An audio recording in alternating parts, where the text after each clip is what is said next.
born on the same day as his father.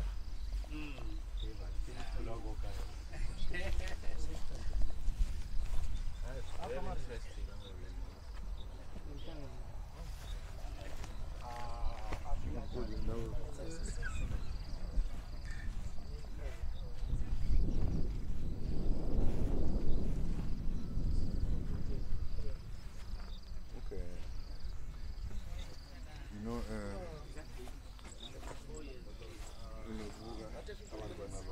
When? Now?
Anajane,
dumelang gape ba ne ba seo le rona ko ntlong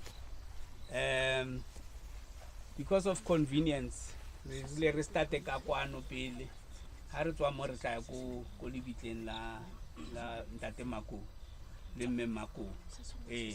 So we are going to have a very short program here, and I just want to read it out because I learned the program so that because Santan really more parting your family. The family will come first and say a word or two for Barra Mohele mo Tombstone. I get Tombstone as Aaron. Your family. After that, somebody from the family, Otam Moga, they call him a praise singer or a praise sayer. Arulelora, Kono invoke Abadimu, Bargamutsweni. Ukaenda to wa imbongi atamelemo the imbongi atamela murra, and then nerikupile aus meisi ibe na buammo on behalf of the family agere le batlo lefa chance bo botle nekirela hape just for the sake ya baba re join them because we are not all from home. To just observe some protocol and welcome again. We did it privately earlier on. The deputy minister for the Department of Defense and Military Veterans.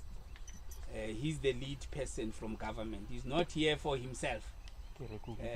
Actually, he's got 3 positions. He's here personally, and I'll explain later the personal part. And then he's also officially on behalf of the government. He represents the president because this is a state-funded program.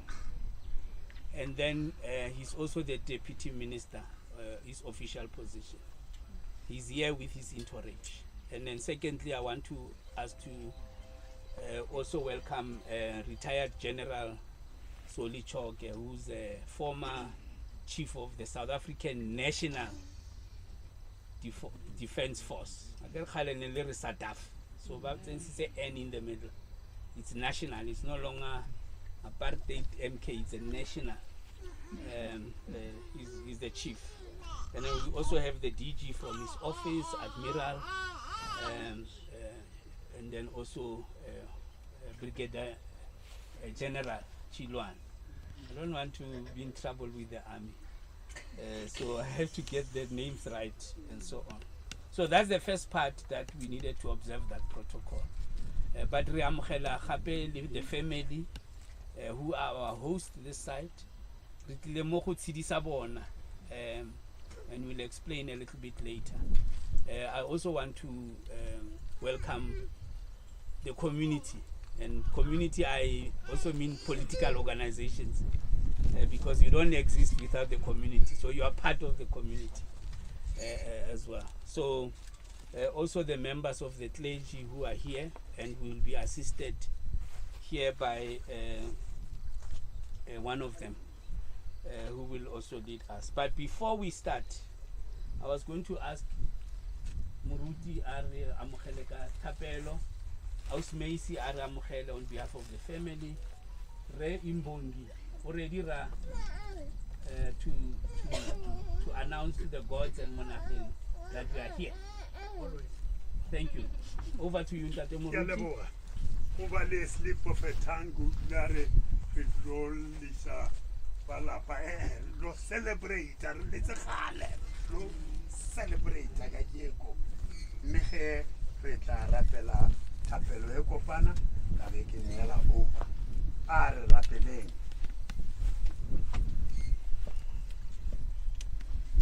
When I ya counting the Tamotalefu, when I ya Tewhelang, Watewaiting, Kalon Yabafu, we said Abanim Balil Matifin, the Sedila How, Horebabone Sofatosa How, Ako Repuluse Morena, New Puluse Levalapala Mmakou Morena, Uba Fe, the Sedi, the Safeling, the Pumulwe Safeling. Amen. Amen. Amen.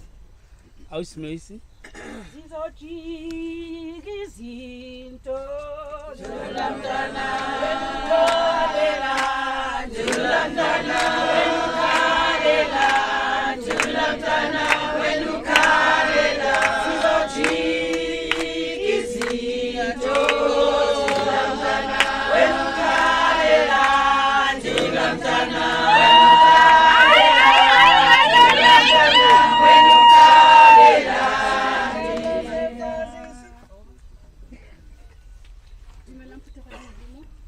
Amen. Viva ANC, viva! Viva! Viva ANC, viva! Viva! Viva Khetsatsiye, viva! Viva! Long live the spirit of Monageng, long live! Long live! Amabhele, abundokose, barabaleboga, and barabalebona. Batshweni bo majatladi, bokolokota barabalebona, barabaleboga. Asale bale military veteran. Are khani sisono ka se a folanyana. Bona ba fitla ba semayanyana. Mara fela ine le nako.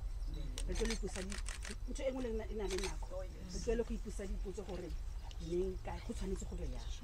Di fatlho tse di tloa e setseng ra di tloela mara tse di dire go putsa ko morago gape ra leboga. So nka se di ditse ka bongwe ntate mo tsene yo whole team ya hao ka ofela. Ntate thaba ma bo botha ke ra le leboga. Gore le ka setse lona bo botha lona di emetse ba ba le rumile so ra le ba ka ofela re kopa gore ha tswa mo re tlo boela ko ko ba bitleng a batswadi a ke re themile mo ka ntho tlileng ka yone so ntse tlile mo re go report re fela go a tshwana re thoma mo re ya kwa ha re tloga mo re tloa mo sekolong mona le boga gore tso tsetse di tsamae dila ka thello di di mabele mo ka ofela. Thank you so much. Thank you. Right. Ke mang o robetse mo? My brother. So that's why it's about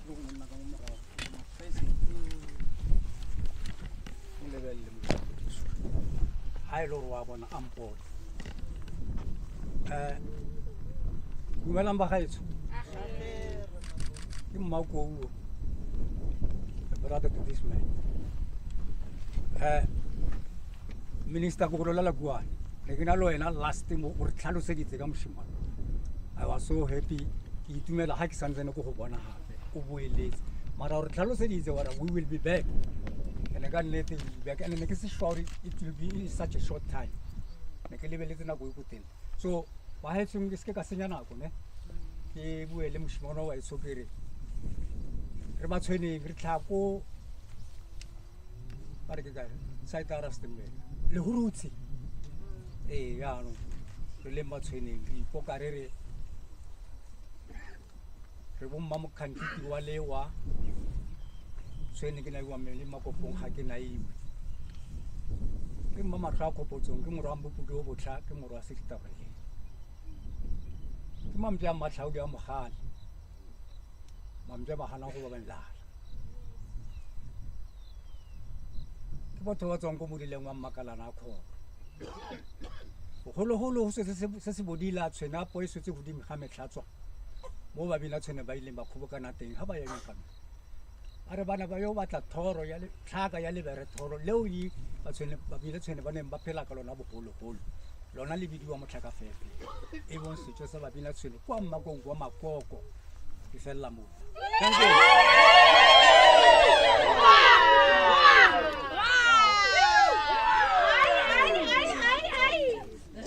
Raleboga for Imbongia family, it's a very important part. If you remember, even when our first inauguration, ya Mandela, there was a young man that we knew so well, Kena Naboka Mandela. What most people didn't know is the fact that that young man, Kanalina like him, I'm a teacher, so I'm testing this knowledge.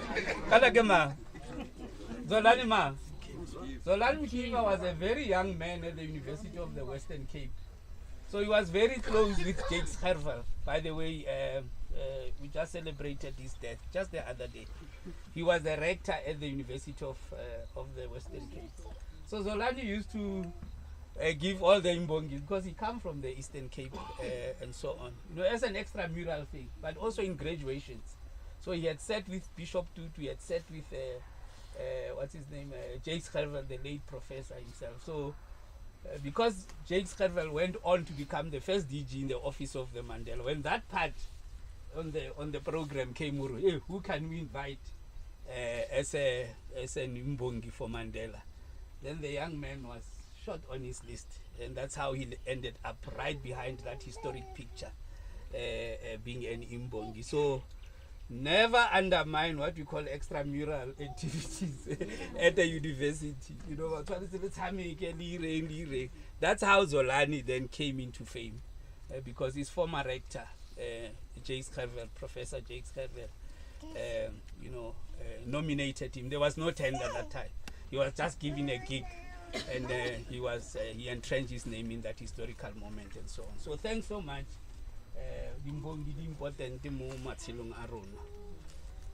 Before I call Brigadier General Daisy Chilwane, you'll be taking over after my opening remarks to do your military thing. I'm gonna give you what you need to do, including introducing his detachment and right up to the moment of silence, and then the singing of Mkondo Wesinzo, Hamba Mkondo. So that part I will leave to you, and so on. But I thought that because it's not all of us who knows Monageng, I knew him intimately. In fact, the first time we met him was just here, next door. It was the beginning of the year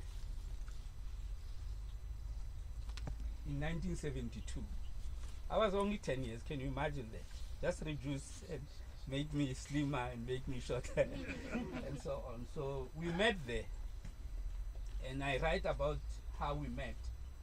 We had just relocated. My father was worked for Anglo-American. He worked in the mining. I was born in Orkney. We moved to Dakafontein. And then this place was called the Bantu Investment Corporation. In Afrikaans, Bantu Beleghans Corporatie. It was built initially to train business people around Hammanskraal, so that when Mangope comes for independence in 1977, there should be some self-sustainability and so on. So that was his first mission, but also the opening of the Babelegi industrial area. So on the first day of my school, I think I was doing grade 1. I don't know what they call Osabi and so on. I couldn't speak Sepedi, the local language. I spoke Xhosa mixed with Fanagalo because we grew up in the mines. And so a certain mistress, Mohajan, who was also Xhosa speaking, then called him to say, here's a confused young man from Kodis Complas. You know, we came from Dakafontein. That's how we became friends. So I think I stopped crying. Then he says, no, hey man, things will be okay. That's how we met. And then after school, he took me home. We walked together with Thabo Mohajani the late, and then we arrived there. So he saw where I was staying. That was his first thing to say, oh, this guy comes here. Now, 4 hours later, do you have a tissue for me? He comes back now with a kumbi full of people. His father, his mother, his 6, including Monageng himself. There were 7 kids in that kumbi. So they knock there, and my father is standing. I open the door, then they come in. All of them, the siblings. They walk in, and he says, yeah, no, I've got a friend here.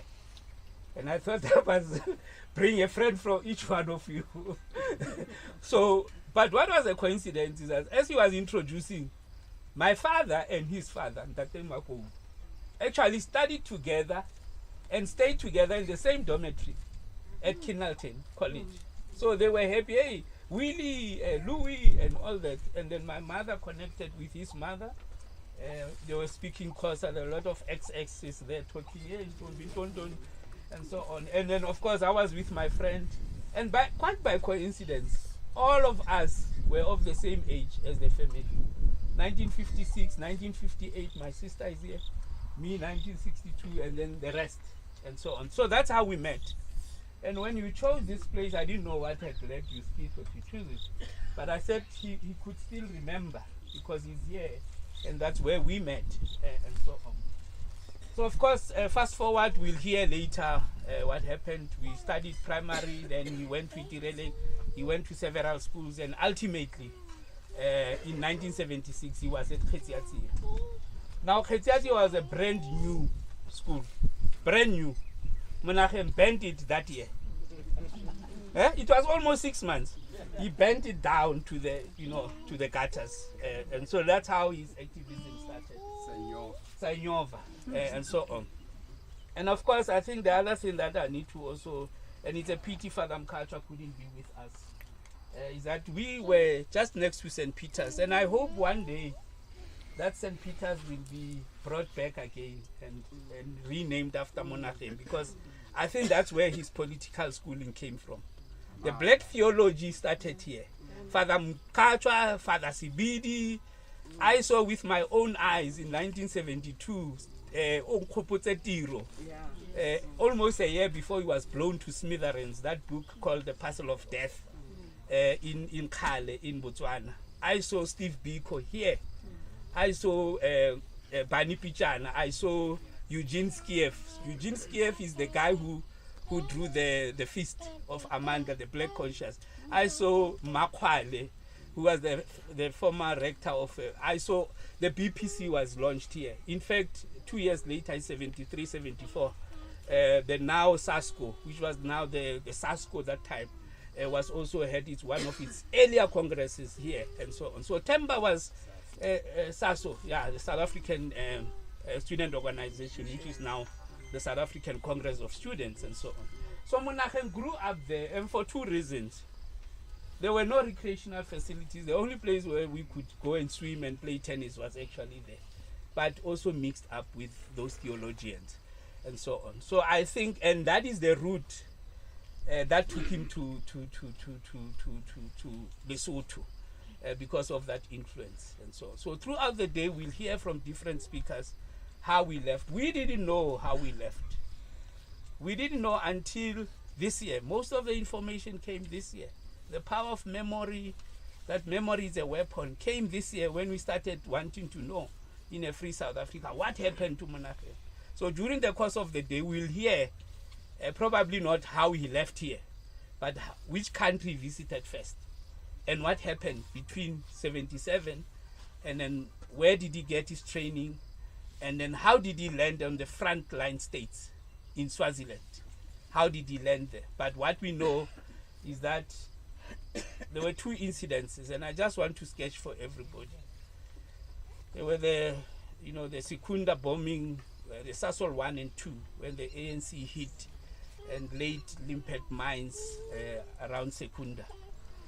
And we know that 4 days later, almost 3 days later, the other day I visited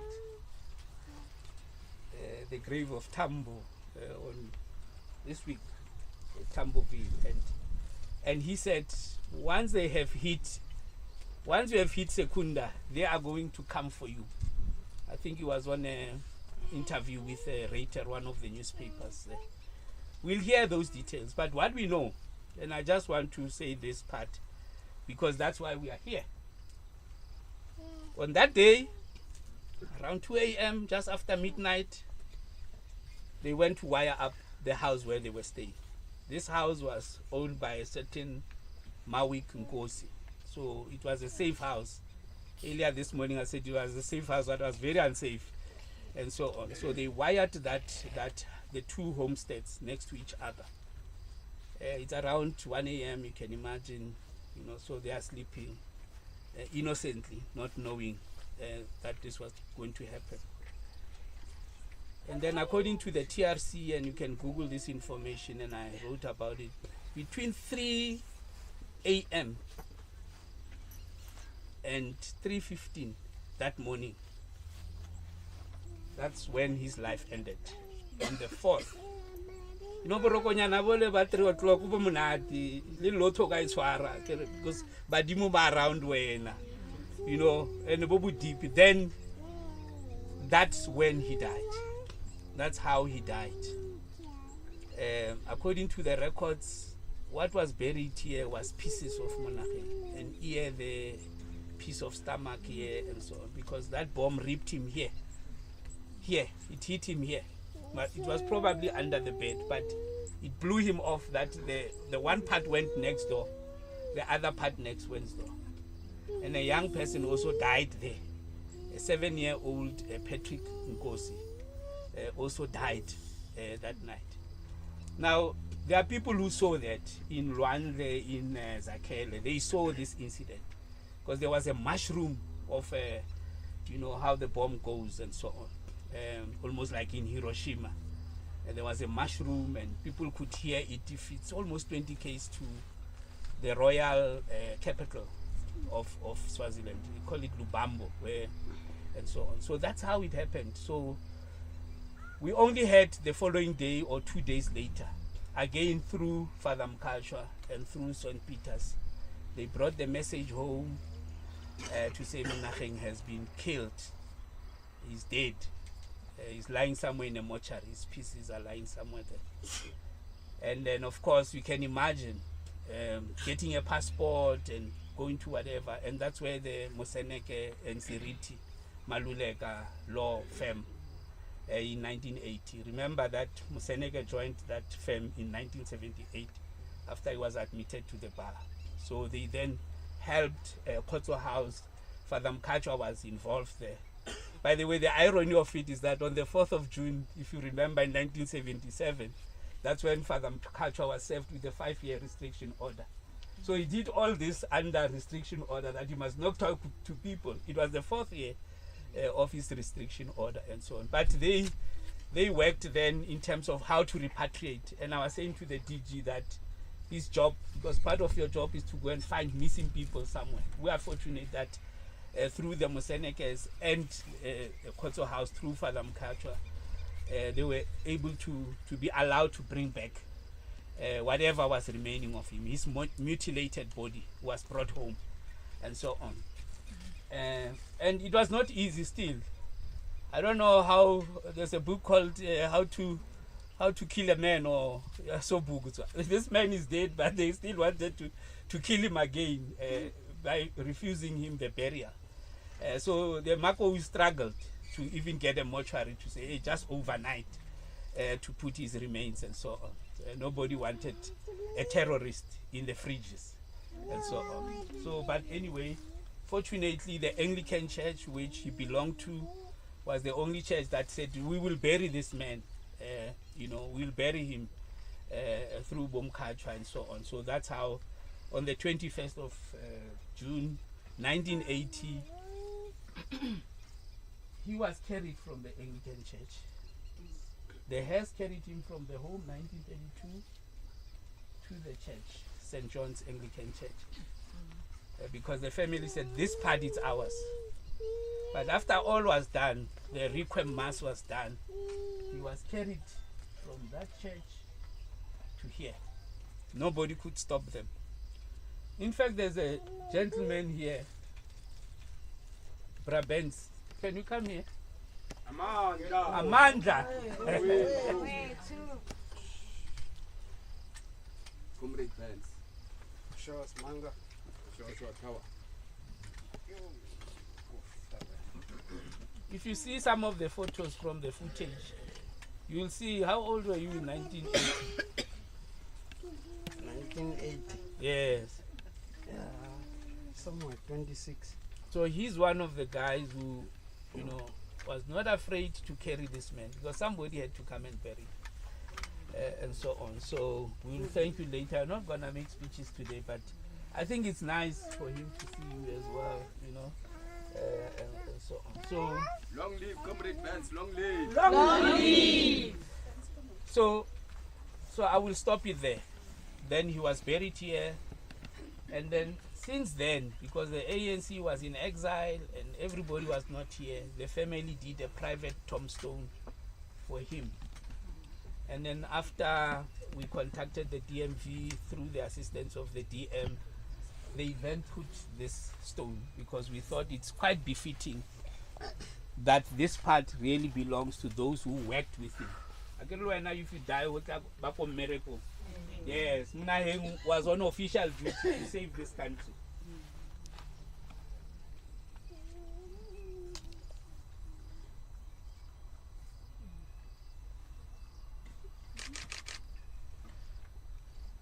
This is one of the gifts for all of us.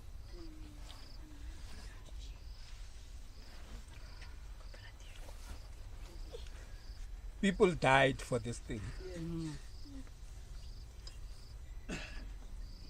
You are where you are, your kids can attend any school, you can do whatever because of this.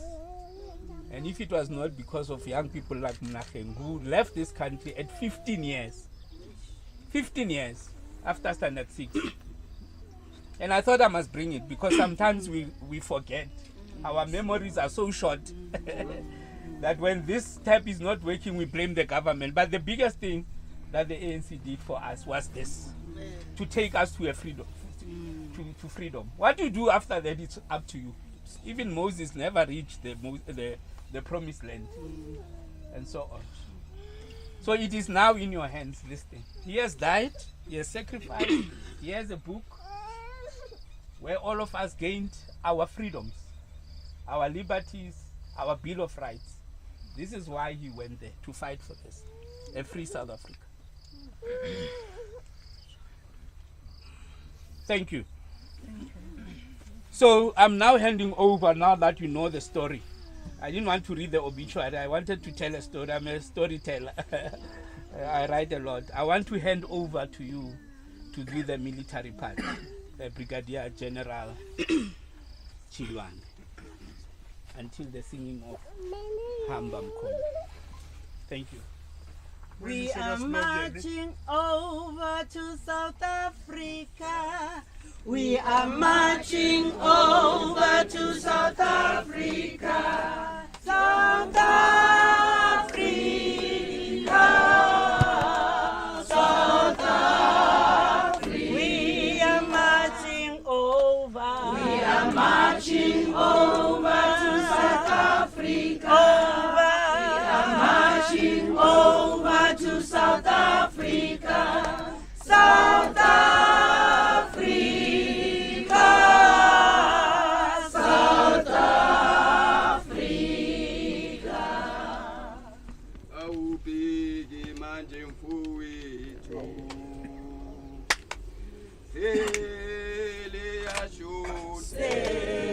Liyashona. Matati.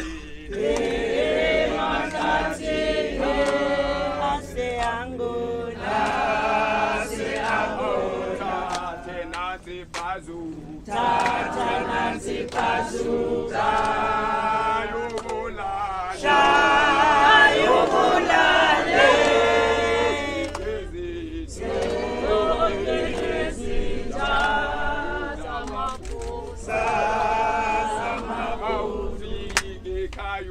Vige kayubachela Chiekona Chiekona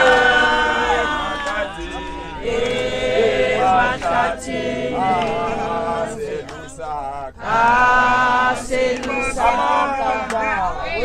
Long live the Holy Spirit of Monageng, Mmakou. Long live. Long live. Long live Nelson Mandela. Long live. Long live. Viva Mkhonto weSizwe. Viva. Viva. Long live Comrade Rwanda, long live. Long live. The spirit of Comrade Rwanda must live forever. Long live. Long live.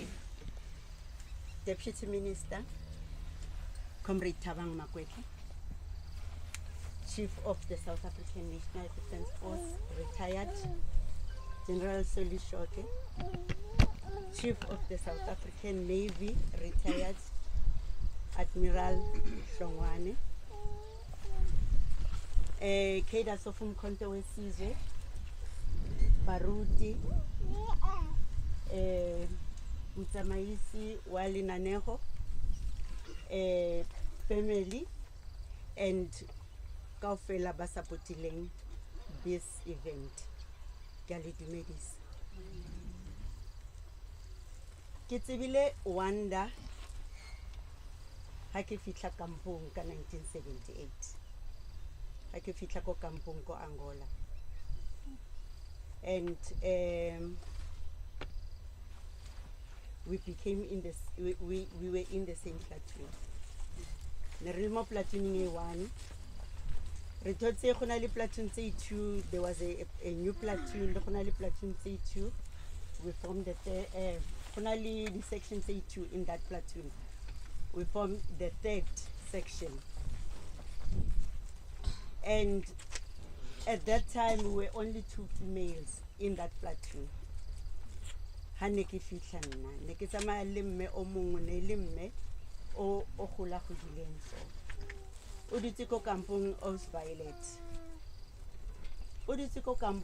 me Osviolet for a few weeks, but because the training was not easy they thought gore ba mo redeploy because na le mogolo and nasi okay.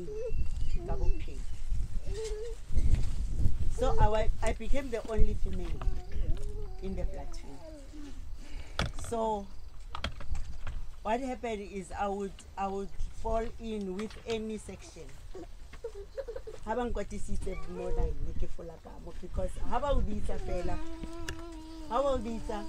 just respond how you call it doesn't matter for any guy, but section.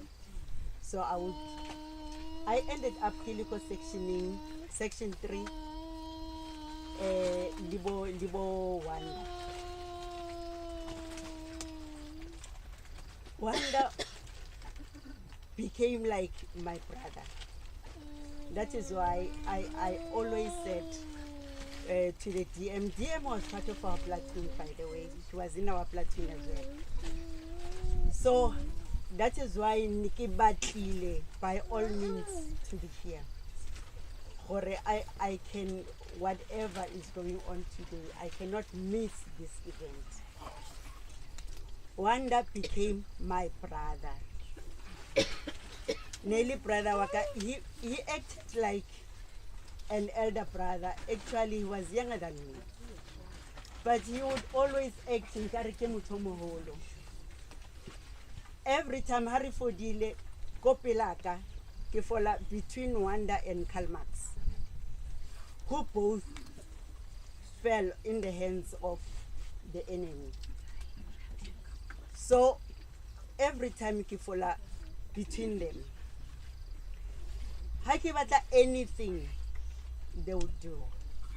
Kihupula one day, Pulayana, I'm supposed to go on duty 2 to 4. Break my heart. Nerebisa break my heart. 2 to 4. Kiriko go Karl Marx kira awatlong kenela duty. Awatlana so. Kanti ole wa mutwa. And kiachiga kiriko Wanda. Awatlong kenela duty. Ari. eyes front. So Wanda was just like one of the very disciplined soldiers, some controversies. When we do morning sports, Ritswa Rilomata in the morning, they made sure they made sure that I'm one. Fortunately, in MK, we go at speed of the slowest. Well, to declare, I was not the slowest. So, and the DM is here, can vouch to that. I was not the slowest. So, but they put everyone who could be the slowest in front. So they made it a point, Hore Arisali. And if you're getting tired, Wanda or Kalmax would come and hold my hand and say, let's go. And they would go. There was a period in our camp when our camp in the south was hit by the Boers. So we left the camp every morning at 3 in the morning. We ate breakfast at 3 in the morning and leave the camp. And we would have our small, bases.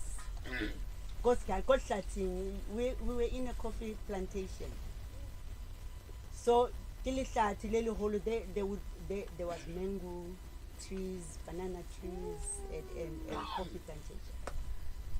So every morning we would leave and go into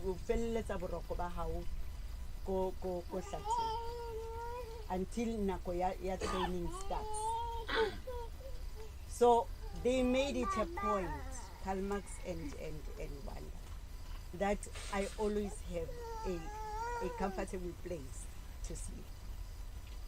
And even though they did that, they made it a point, I am not lacking in my training. Whatever we were doing, jumping off obstacles, long marches and everything, everyone would do hatia haya. Woman or not, girl or not, I was a girl of 17 years that time. So you would carry a base plate that is almost your weight. They will not take it from you, but they'll make it a point for you reach the destination. So Wanda was my brother. He was my friend. I left the camp April 1979. On that morning, I went to their tent and called Wanda. I called in Kalmax and said, "Hey, Baratamate, in the camp, you don't just tell people they woke us up at 1 a.m. Pack your things, you are leaving now." You pack your things, and I had to get away to go and tell them that I am going, and you come back, they are no longer in the camp. They have gone for their own missions, because they've gone for their own missions. So that was the last time I saw one. The next time I heard,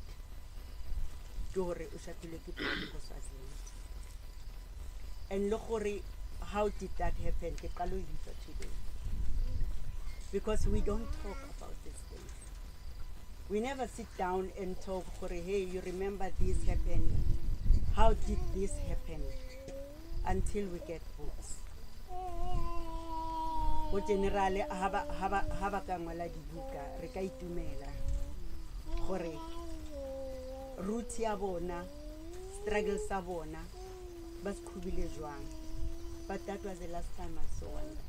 At least I saw Kalmax for a short while. But Wanda, may his soul rest in peace. Ring a minute of silence, please.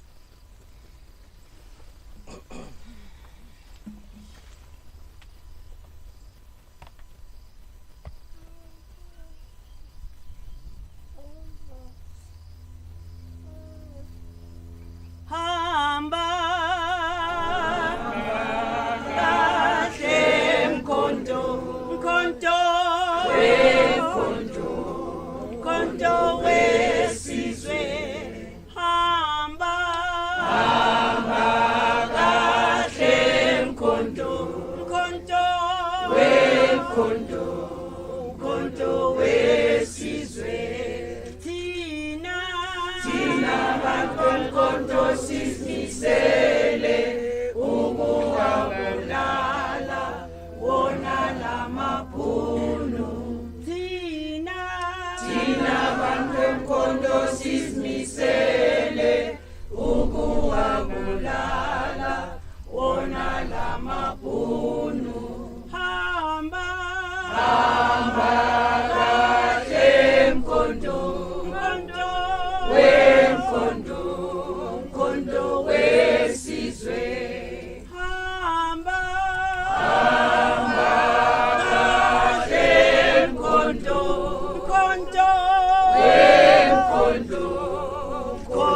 wesizwe amandla awethu.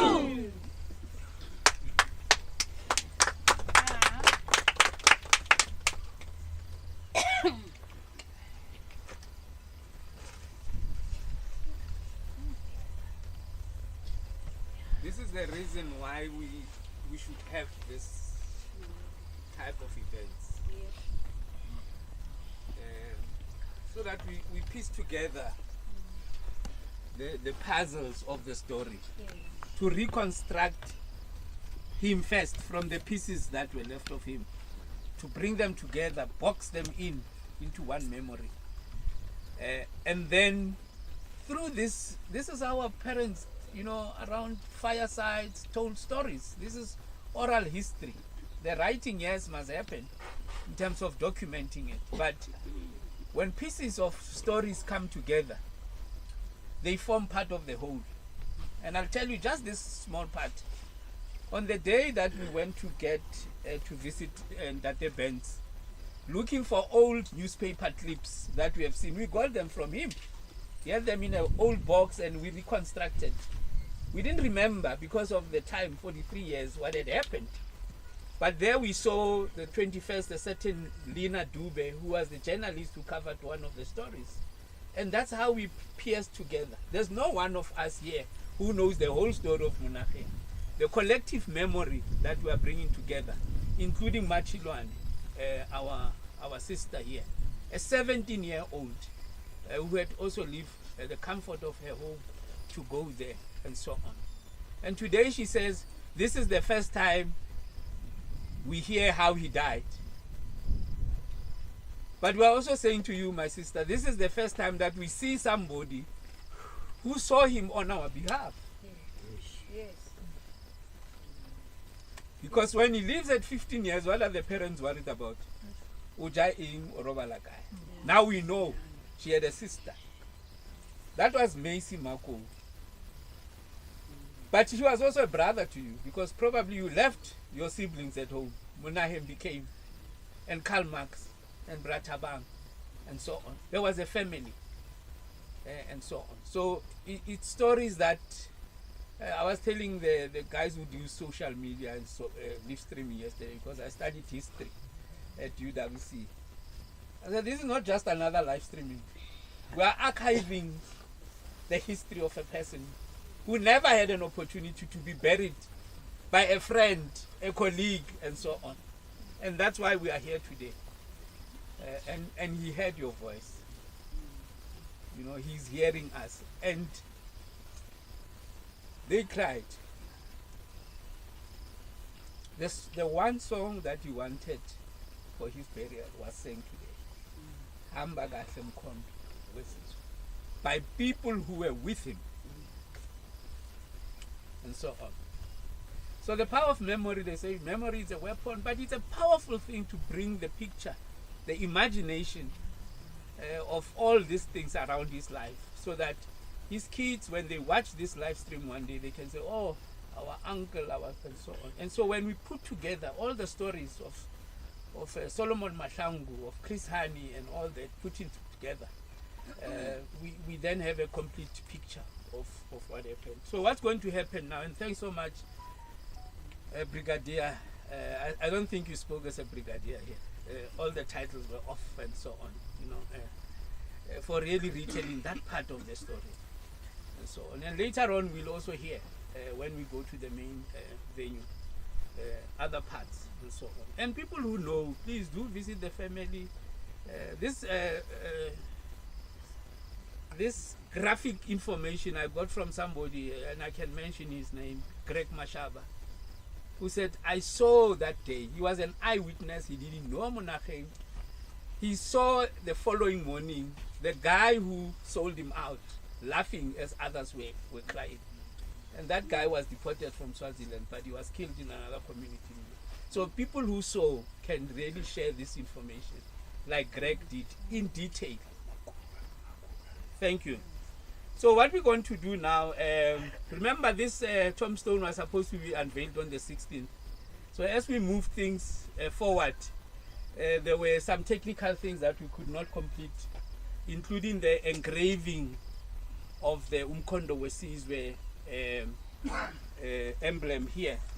Because when we designed the name, we said this part is going to be part of MK because of this pathway. As people pass, you can see most stones are not written at the back. So there will be a big emblem here. And then I will read before we leave the message that was crafted partly by the Deputy Minister, but also it was a collective thing to write. So that will be done here.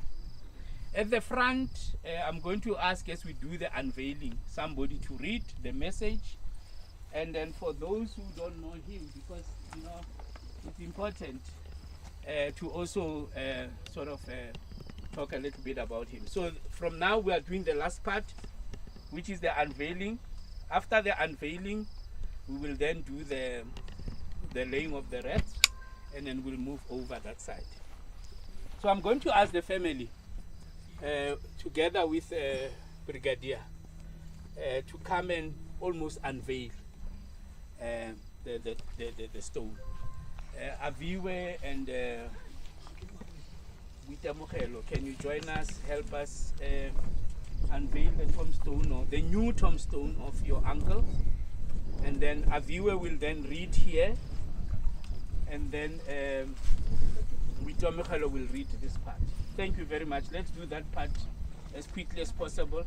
After that, I will then ask Happy, together with the General and then the Deputy Minister, to come and symbolically put a wreath on his grave. Mary Lolibula, me hakere kali ditolantate, open it halfway, le la morwa, open it, le la moyo halalang, then over. Reka simula kali ditolantate, oh listen. Okay.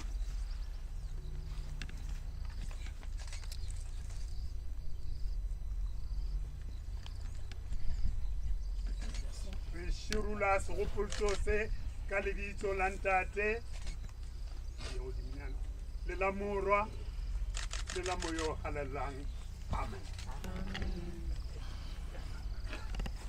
Can you read for us the message of the family in front, and then also read this for us?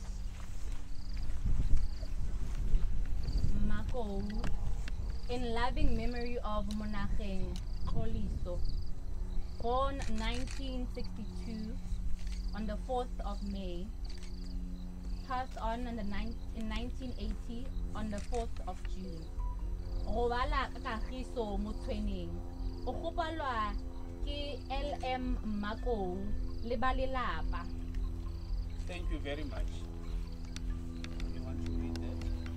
Remembering Monageng Xoliso Mmakou, 1962 to 1980. Monageng Xoliso Mmakou was born on Friday, the 4th of May, 1962, to his daunting parents, Louis Mahongwa Mmakou, 1924 to 2007, and Franklin Nobambo Mmakou, 1932 to 2000. He shared his birth date with his late father, Mr. Louis Mmakou, who was born on the 4th of May, 1924. The 4th of June 2023 marked 43 years since the brutal killing of Patrick Monageng Xoliso Mmakou in Manzini, Swaziland. According to the transcripts of the human rights violation hearings, one of the recognizable youth leaders in Temba, to provide political leadership for the student protests that ultimately led to his death. Decision to escape the country in 1977 to join the Umkhonto Wesizwe MK military training in Swaziland. An unsung hero whose blood watered the tree of our freedom. Viva Monageng, viva! Viva! Long live the spirit of Mmakou, long live! Long live! We're going to call the DM and Aus Macy. They will do the first part. This is the wreath laying ceremony. No, they're gonna put the two of them. Okay.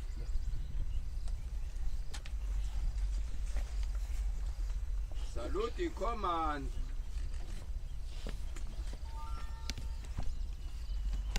Maufike ekhaya ubatshele la mshiya khona emahlathini ase Angola mshiya ekhaya ubatshele Let's wait for the first. And la then the second mshiya is going to khona be the general.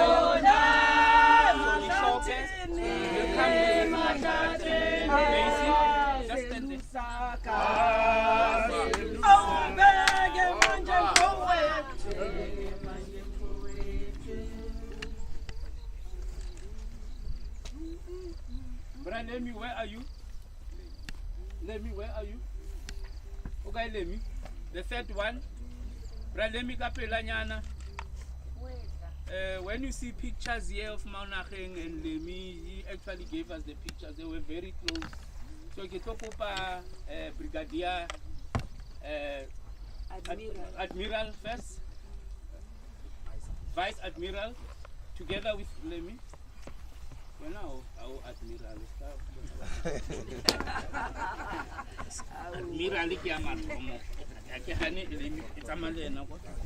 yeah, thank you. And the last one goes to the sister of Monageng that we have now known, the Brigadier General Chilwan, yeah.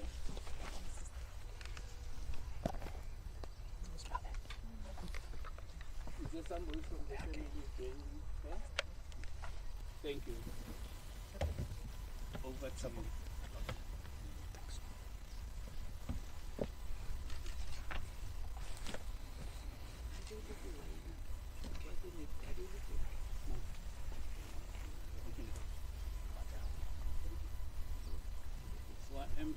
MK Mukhondo Wesizwe.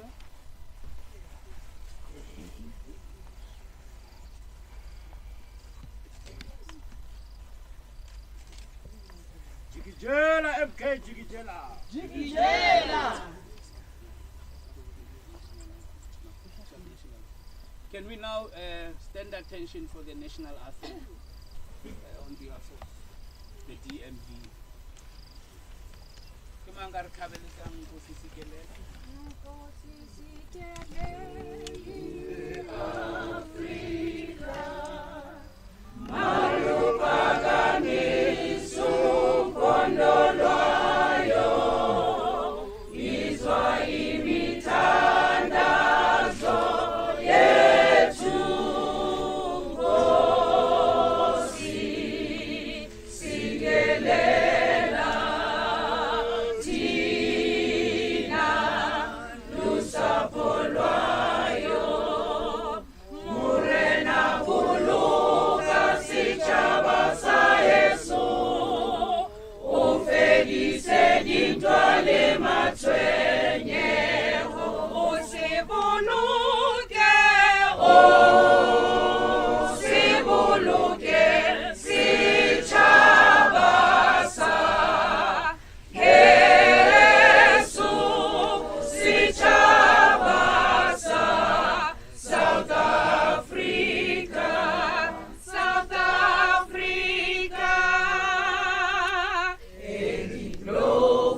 Thank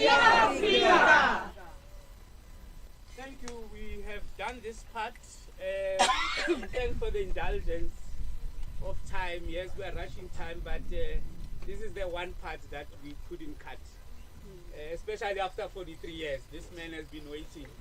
What is 5 minutes more to a man who has been waiting? Thanks so much for that honor, for the military salute, for the Mkondo song.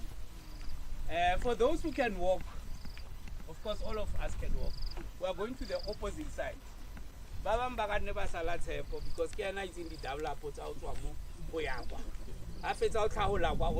So you can follow, but others can move this way, which is shorter. There's a pathway there, and then Babam baga never. So it's really up to the security people will announce how they move our technique. I'm going to walk with you. Thank you very much. This part we are done. We're not going to spend a lot of time there. It's just 5 minutes.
1 magongwa umpokane ngwana fela mpho DM ke ra lona lebitso lo le o kae leboga o teng kae a tla mo ei siane ha e kutli hantle ei ai o na le office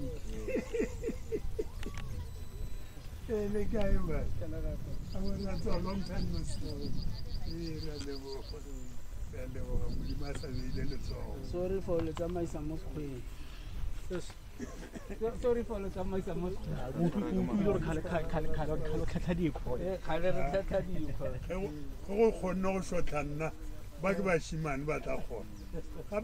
Papa erganela go le thakaka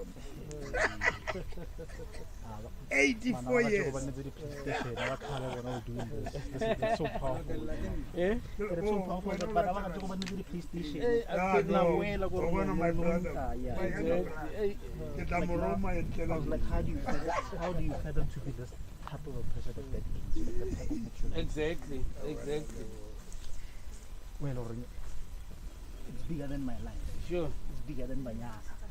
All of this, the freedoms that we are, These perpetual wars. exactly. How was the walk? Eh? Double up. I guess I want you, Ray, but the double up. People are Maruko, the blackjack. And so Yeah, you'll assist me to handle it. So this part we are going to be very brief. We have done the main thing that side. Sure. So DMO, okay. God.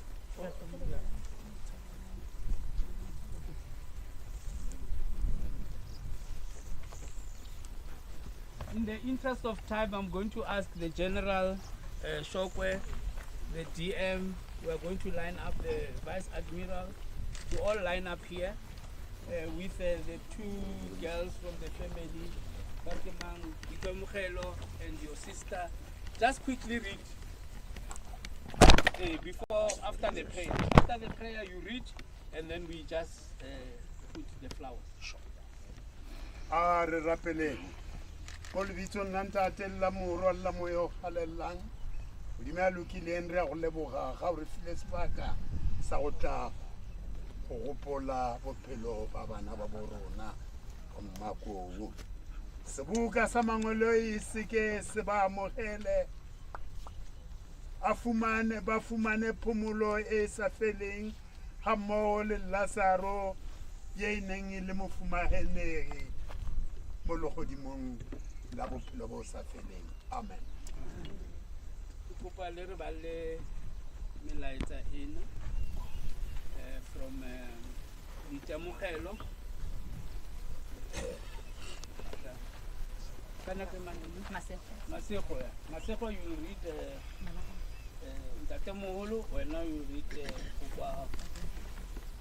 In loving memory of Franklina Nobambo, born 27 April 1932, passed on 27th of January 2000, remembered by your husband, children, and grandchildren. Psalm 23, hymn 177, Lala Ngokolo.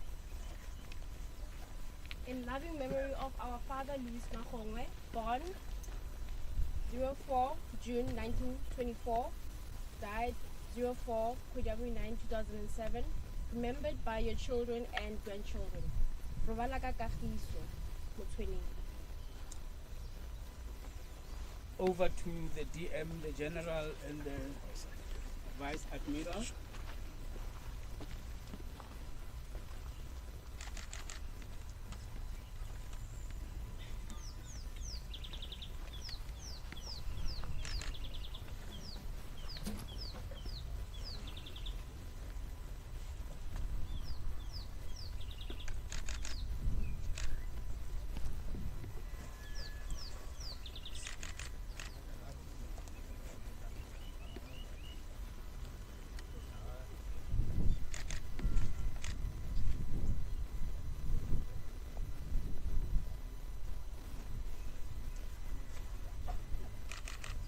Just a 1 minute silence.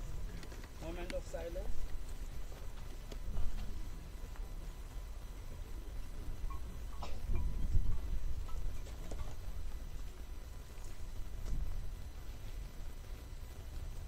Thank you. My duty ends up here. So you should be happy that you have learned a lot of history down your throat. Secondly, also happy that we observed this moment. So I'm handing over now to the procedure is that I'm not sure whether there's a gate. We are going next door. So as we drive, there will be a gate that will be open, and then there will be directions. We are going to this hall here, this one here, that wall with the grey roofing. That's where we are going. So find your way there. There will be some, in terms of accreditation, to make sure that people sit at the right place. Otherwise, the rest of the day will be done by Mrs. Pumeza Guda, and then Brigadier General retired Miss Lindiwe Ramasodi. Over to you, my sisters. Where are you?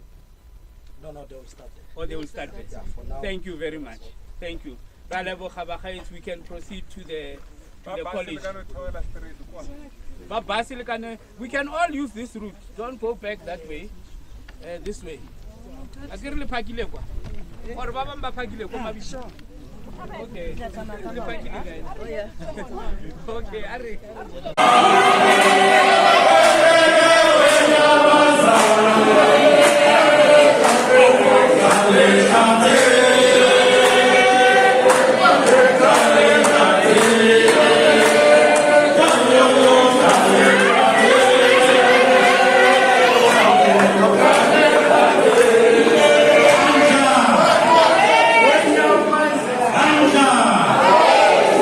Away, go!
Comrades, we are going to fetch the leadership.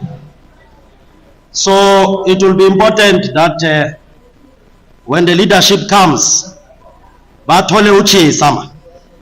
Makomoni sazama mumare. Ibata kaufela. The Deputy Minister, General Shoke, Vice Admiral Shongwane, Brigadier General Chilwane, the leadership of MKLWV, led by the National Office Bearers, they are here. Leadership kaufela ilemu. So, rtlo kalam di rwaruna, kaufela babalinkontle abakene, rkhono fetsa. So, rtlo tsamaya rolata leadership ikene. So, rbatla utlwa Muhammad Skrale, ngar mokhatlo ha o sa yo Muhammad Skrale.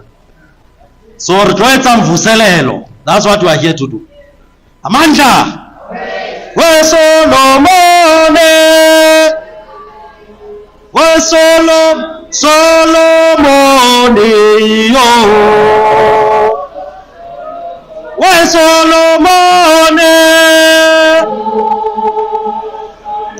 Solomone yo.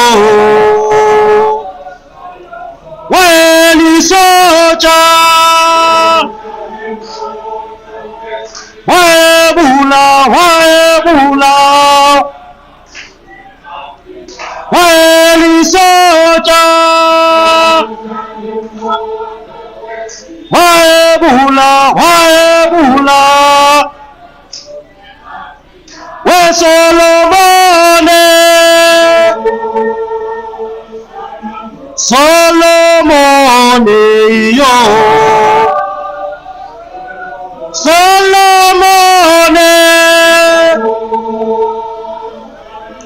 Solomon Mahlangu yo. Waelisoja. Waebula, waebula. Waelisoja.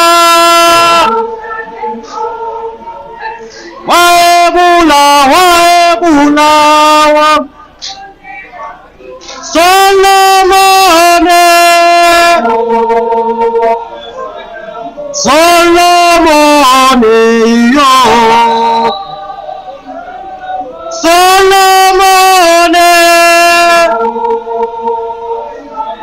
Solomon Mahlangu yo. Waelisoja. Abula, abula, waelisoja, waebula, waebula. Carry on, Muslim, carry on.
Good morning, all.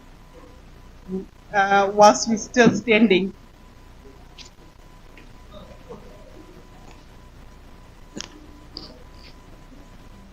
hello. Whilst we're still all standing, can we start with the singing of the national anthem?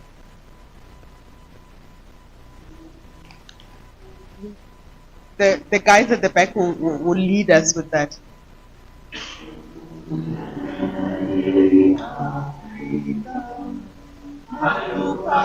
Yesu kondolayo ifaini tandazo yetu kosi sikelela tina lusapolwayo murena muluka sichaba sa Yesu ufelise lintwali matwenyeho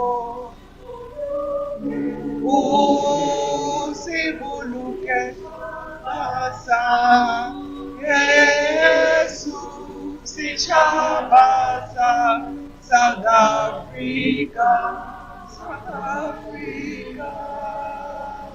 Ethiopia no senye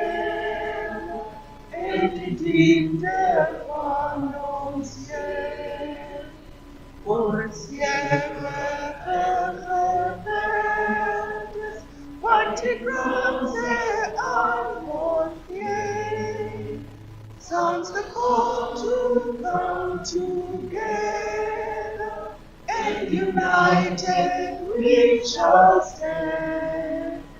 Let us live and strive for freedom in South Africa.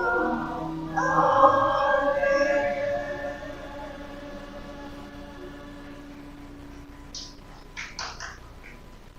Thank you. You may be seated.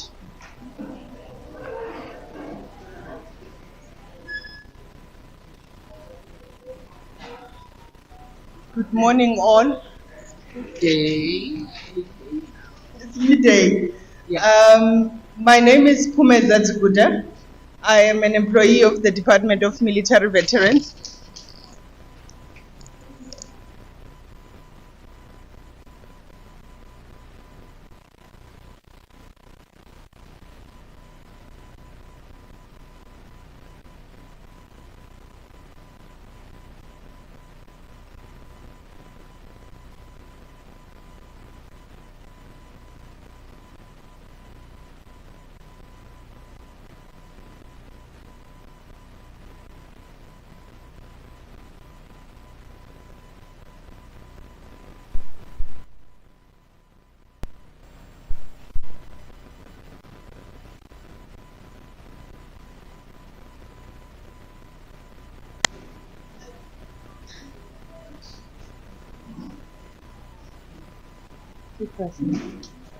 Huh? Yeah.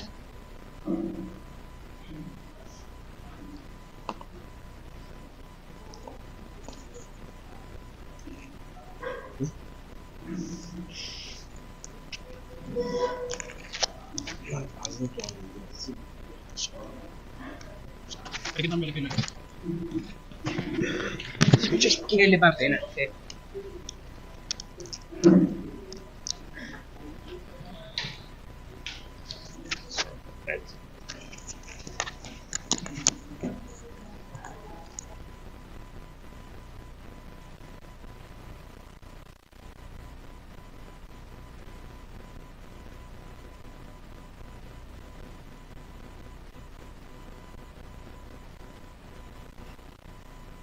welcome you all to part 2 of the program, where we celebrate our comrade, a militant who fell on the battlefield. Without any waste of time, because already we are an hour behind, I would like to welcome Mr. Tlele Mabena, who's going to, Miss Tlele Mabena, who's going to give us a welcoming address here. Let's welcome Miss Mabena. Can she come to the podium, please? Thank you.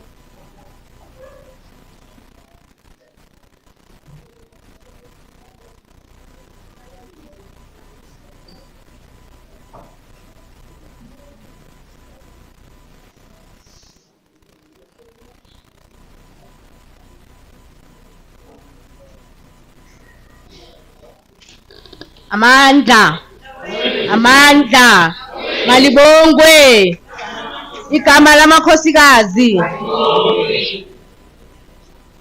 Thank you very much, the program director. Oh, I Please, let's solve, yeah. Let's not have this problem. Thank you very much, program director. My name is Tlele Motlalipula Mabena Jacobs, and I'm standing here on behalf of Comrade Zilampaka, who was supposed to have been doing a welcome.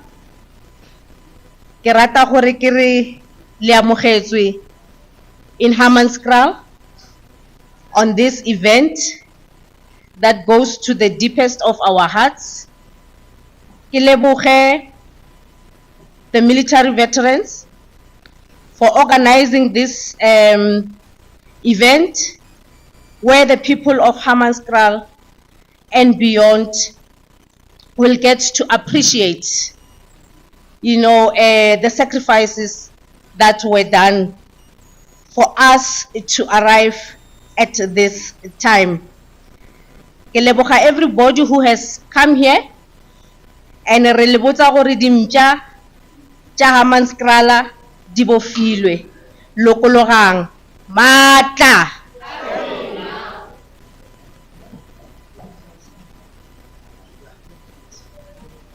Re mo leboge haholo Mme Mabena. Following on our program, we are going to have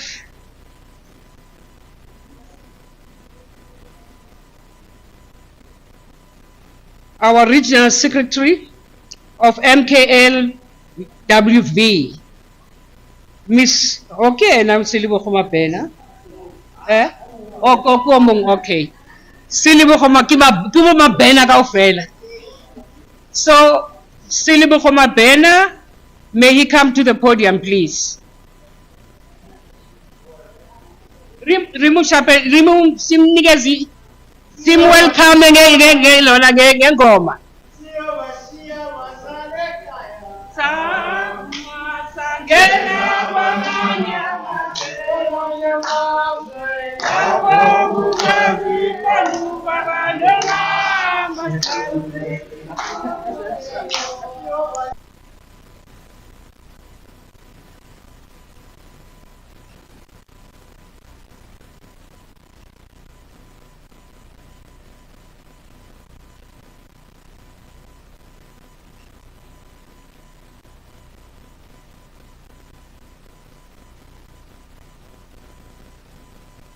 Organizers of this event,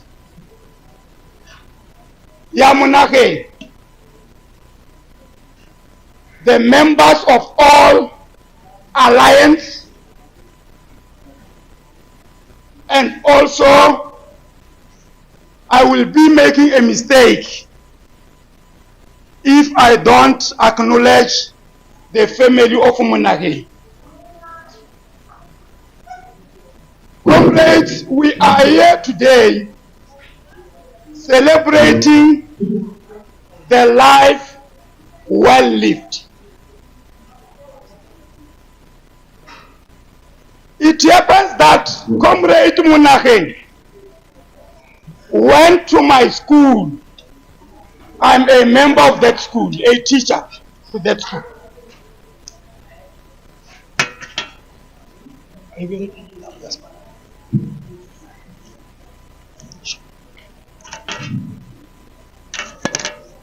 So, comrades, it is important as COSATU to be able to say we are very, very disappointed. We are very, very disappointed, especially when we check the whole Lamanskral. As the chairperson of Babelei local, representing all the workers here at Babelei, we are very, very disappointed. Especially because the Lamanskral itself is the one that is nationally recognized by the dead water. Yeah. We are saying, as Lamanskral residents, I think if Monageng ne appeal, ngaba useka mkholi ngate. Ngaba useka mkholi ngate. We are struggling. Urishile, where he is now, he is focusing on Lamanskral. Because Kimo, so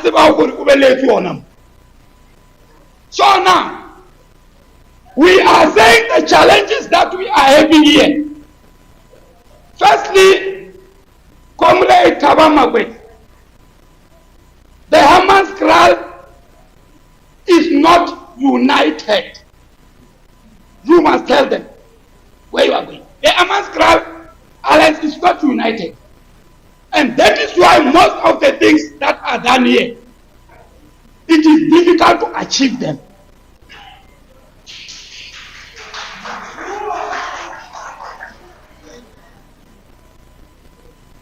It is important to say the issue of water that I have just mentioned, it was not something that is big that we must be able to struggle about, because it was easy because Chwane, Barri Atwana, Nathan no Fela Media, reconnected from here, more, yes, the rest, or more, more, Steinfater, Fela Belukuri, is all very issue made. But whenever know, you have seen in the national, Rubona cholera, Ribona Kurbatwamo Fela Kabakalambe. Every day we drink the water and it's about Riran. As if we are not part of South Africa. Coming to health, representing the health, as COSATU. Even if we have early in the morning, no one the line is very important. But early in the morning, 2 o'clock, I don't think if you are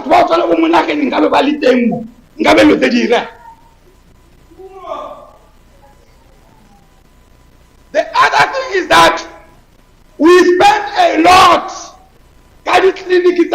under health.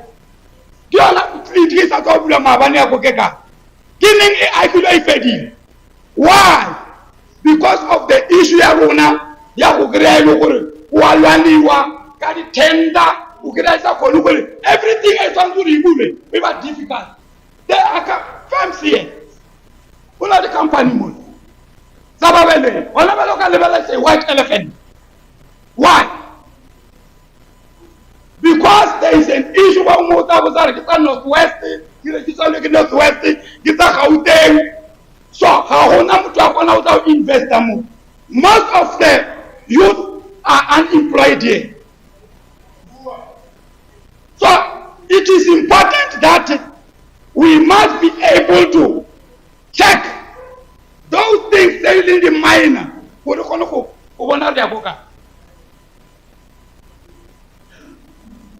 Educationally, the whole Amaskral, I am not technical high school. The whole Amaskral, I am not technical high school. There is no technical high school. While we are speaking about the skills,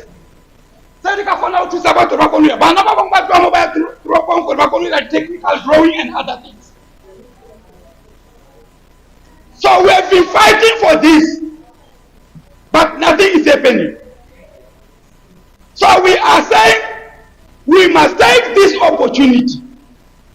When our veterans are here, we must take this opportunity so that they can be able to give to the national or wherever we can be able to have an assistance.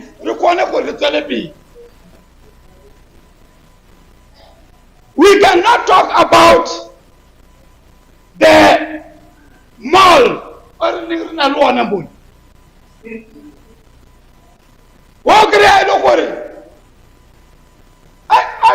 don't know what this thing, but it's a kind. Because it's a Gauteng and everywhere. But to never battle the toilet. How will you come along with the challenge or the Gamma battle the toilet? I want to come to Tanzuru battle. For Molo, I know one, I do. I give you the thing. So we are pleading with the national to ensure that everything went well. And we are planning that because Monageng there is a new school ever trying to live Tengamon. We will ask this community. Kunali scholars show at Wako Kanana 2025 store facility. And also Kunali scholars is every Dominican St. Peter's. So we are one of the school up for that whatsoever. In order to honor this person, we must have something. Here it was about even in future. In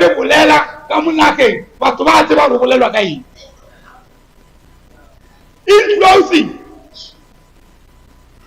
I will appeal to all residents of Amaskran to support education here, especially now because we want to go over the SGB that is now thing. Give us all hey, the SGB we are next year, but we are worried about some. We are saying they are comrades, but then are covered by our SG members. But the main aim is to go at a fellow for Bayern. Bakono Gria Chele, Bakono Gria Tenta Kamuga. Some they go to the extent of selling posts. We must say it. Some are among us there. Our organization ANC, Rebabuta for over the post, over the SGB, next day over the SGB. Have a Senaca for Emia when a good example post. Who could have principal sheet. Even they are not afraid even to say that. And we know the type of SGB comrades. We are having comrades from the SGB then. Why is it the SGB sending them to Grand? We are saying, community, assist us. Even those schools, they don't know it. But to Bakari the Puga, free for Bakono Zena School. Okay, but to Anagadi report of Gorigolo. Back another in such a down like an assault before register. Please let us assist ourselves so that each and every child of Sanzura Kolo Yakos Kolo. Raubana complaints. Let us ensure for education health here always, even those companies. Thank you. Matoko, a round of applause once more. Re lebogile titjhere, ra o leboga gagolo. Empa ke a kgona hore motho kaofela o leng mo o utlwile molaetsa wa hao.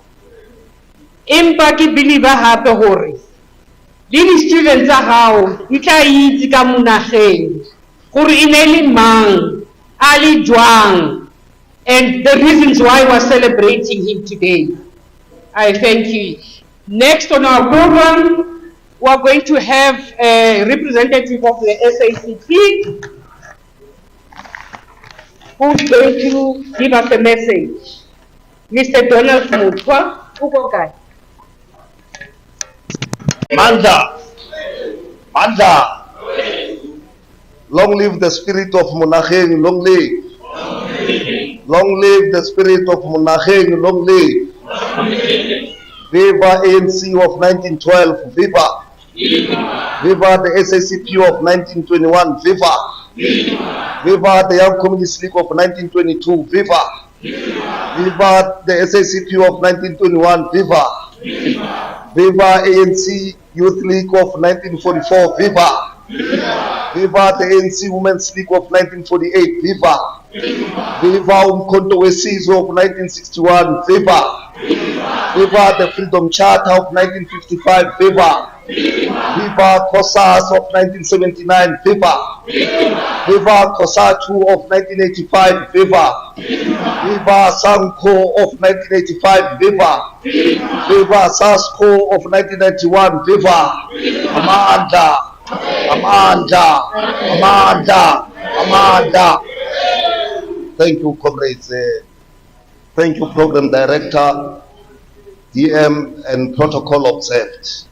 The family, Yabo Monageng, we are here as the South African Communist Party, also to commemorate a fallen hero, and we must dearly appreciate the work done by the Department of Military Veterans, of always making sure that we always remember where we come from.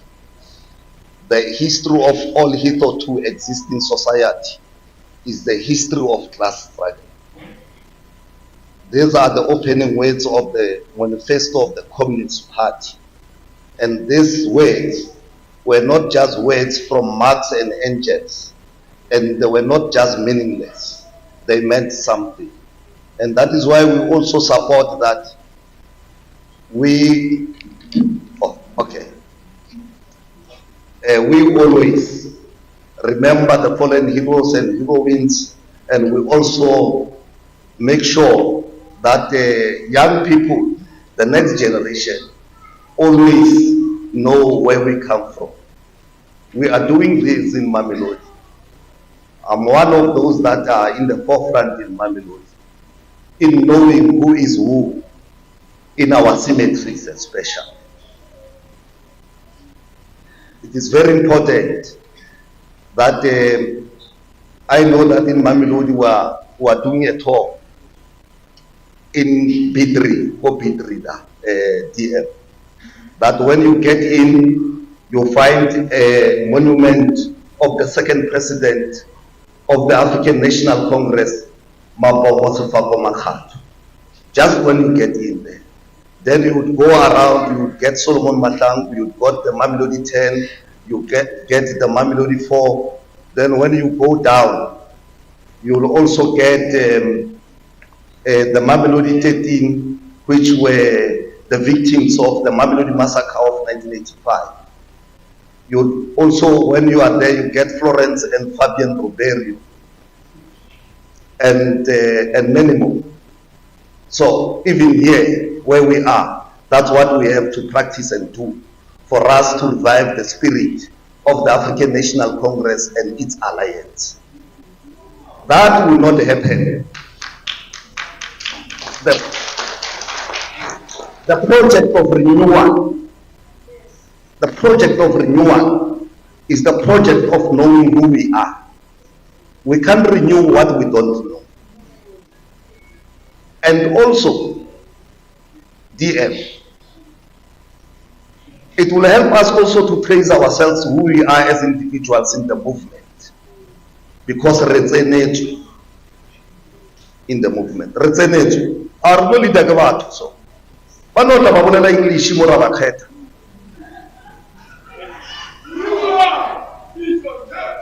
After 1976 uprising in Soweto, and it went through other townships including in Mamelodi. Young people fled the country, went to join our comrades there, Oliver Tambo. And the ANC by then, it became very clever because it was led by visionaries. They had to create camps. One of the camps that was created was in Monageng, which was called a transitional camp, a school of thought, where all young people who we did not know who are they would go there. They would be channeled to Monageng. They would be trained ideologically and politically before they could be given a gun. Abona le ba bang ba tla exile a zanga ba tshwara sethunya. Ba felletse hona go Monageng because they could not even understand who's the enemy. But today o kena go tlhaba, you are given a gun. Ba re ke motšhini. Bafana ba no ba re fe motšhini. Ra ba fa motšhini. Ya ba di councillors, ya ba di MMCs, ya ba di mayors, ya ba di premiers, ya ba di MECs and so on. But ya motšhini, and they finish our movement. They finish our comrades. They finish everything that we are left with. Instead of transforming the society, transforming the economy, they finish us. We must have Monageng here. We must have a transitional camp because we have allowed to recruit many of our own comrades. Even the party itself, it is called a mass party. That is why even ideologically, you would have some doubts when a comrade speaks in the platform of the party. That is why here in Gauteng, we have those that we call them Muzolo gang. Muzolo gang are those that are undergoing disciplinary processes in the party here in Gauteng. Because we just realized now that even in the party here, we still have those who are not disciplined. Agree the party today is no longer recruiting. You are joining. So those who join, because now at least I was recruited, I never joined. So those who are joining now, they always find themselves in the wrong side. Because they have joined, they were not recruited, they were not identified through the struggle.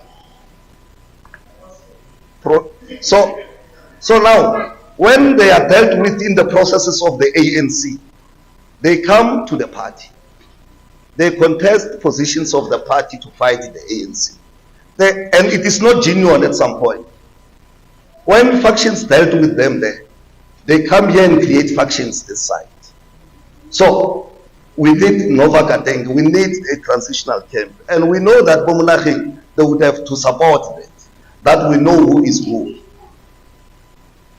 That is why today we are lacking transformation of the economy.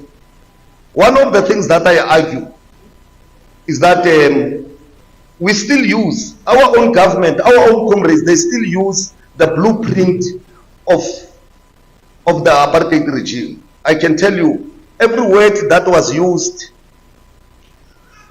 in 1990, 2 February, speech of P.W. Gota on item number 4, on socio-economic aspect, item number 5, on the economy, where he speaks about reducing the cost in the public sector.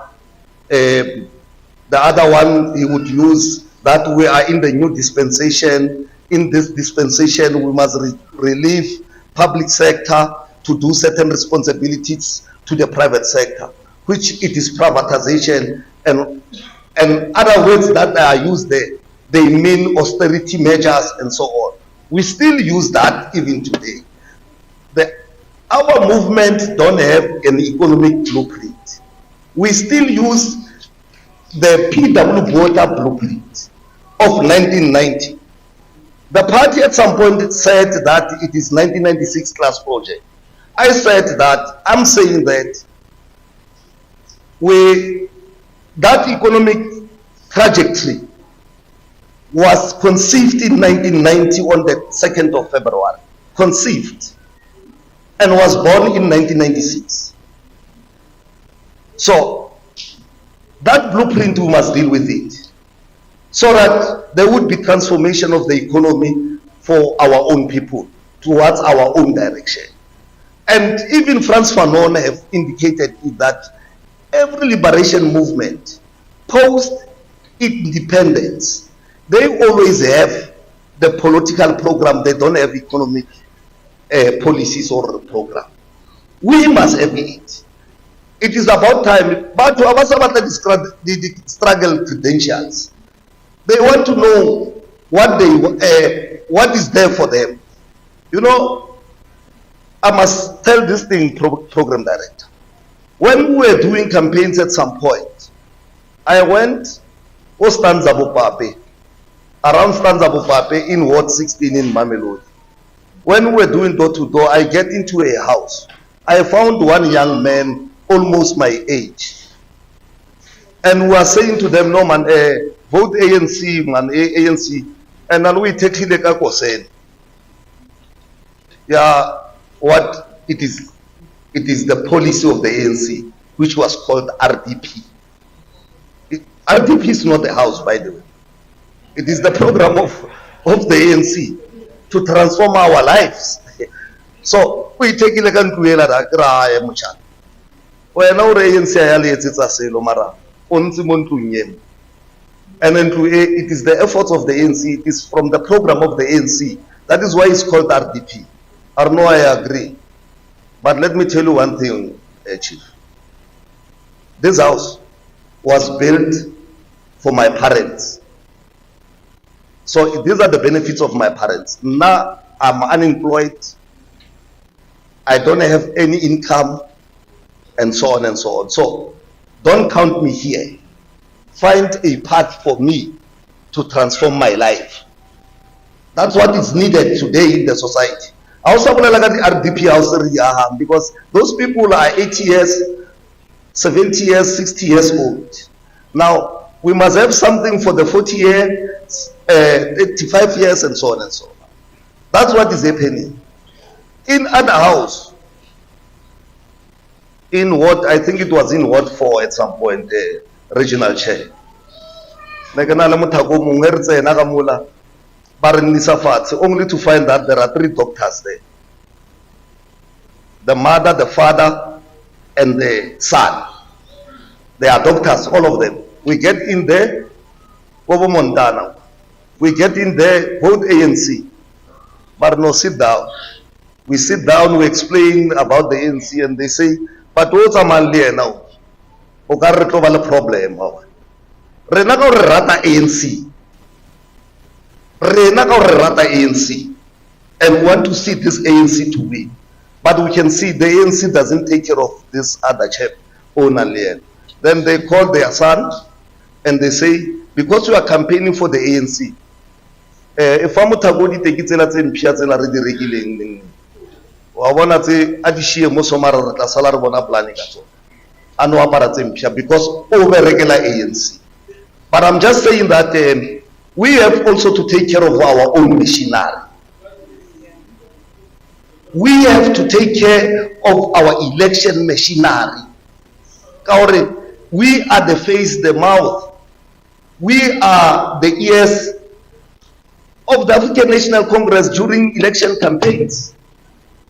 Now, when you come there as a machinery of the ANC and you don't look like your life is being transformed and you tell others about the life that will be transformed, then it's an irony.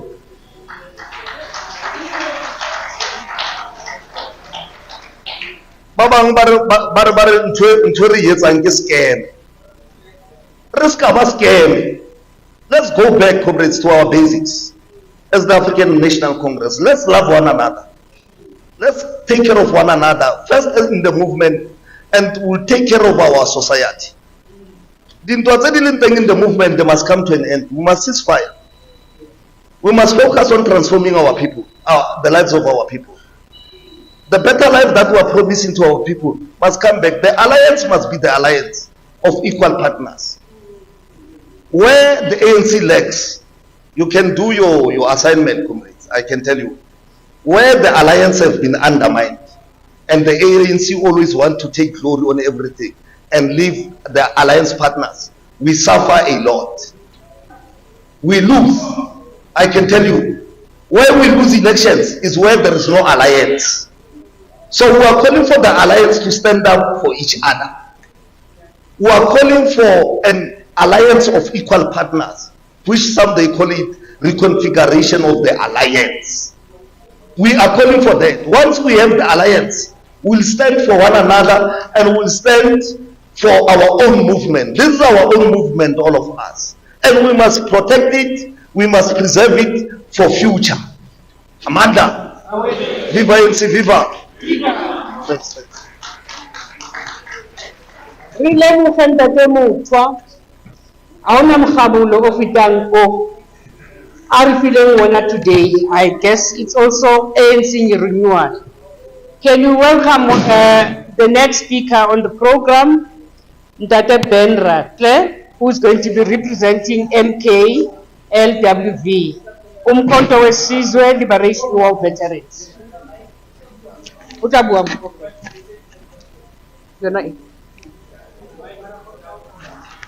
Bear with him.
My job in the ANC was always to be a military person. So I still live that life. But before I go far, I just wanted to correct a small detachment of 1976. And at the same time, I also stand here together with members of the Comrade Rwanda, ran his race, and now it's for those of us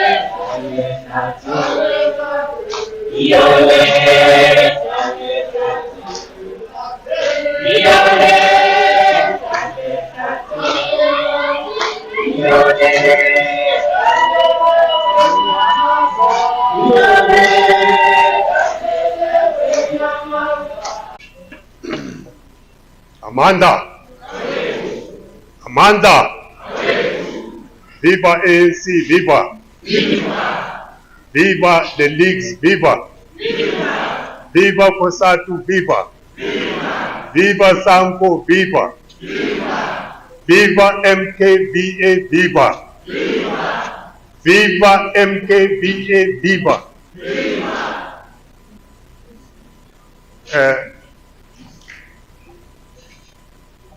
Gone too soon.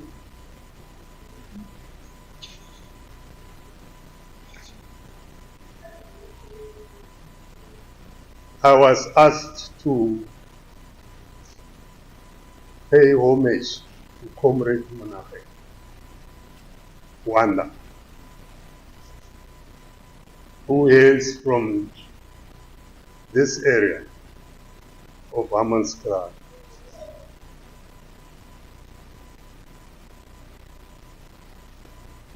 Comrade Thaba Mmakou, Deputy Minister of Military Veterans, General Xoliso, retired, former Chief of the Defense Force, Brigadier Ngoven, retired, just forgot what his title is now, Admiral Ngoven.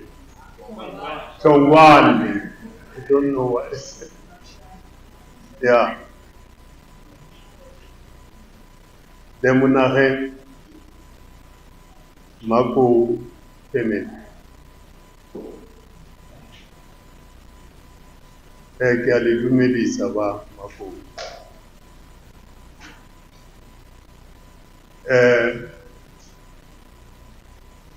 The executive members of the ANC in Gauteng and the military veterans in Gauteng, and all protocols observed. My name is Papa T. Robert Malad. I'm the son of this soil, Hammanskraal, Greater Hammanskraal.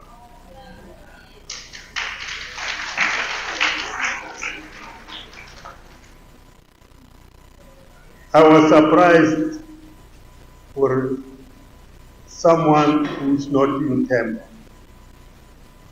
is asked to come and speak about combatant Monageng, Mmakou. And I asked, where are the comrades in camp? Where are they? Sancho, they are here. Why can't you come and speak about comrade Monageng, Mmakou? There are no more.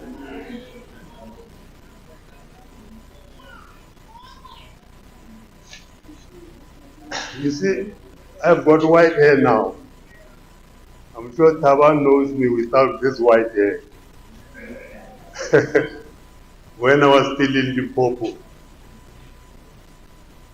But I was born here, I grew up here, and I established ANC cells in Hammanskraal and Greater Hammanskraal from an area called Bosplas in Hammanskraal, where we had political education cells and safe houses. Those who remember will know that during 1976 uprising, Soweto was in Bosplas. They ran to the safe houses in Bosplas.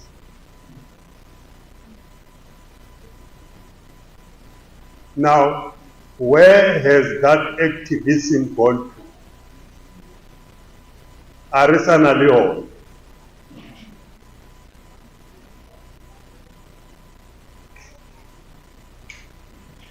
In the 70s,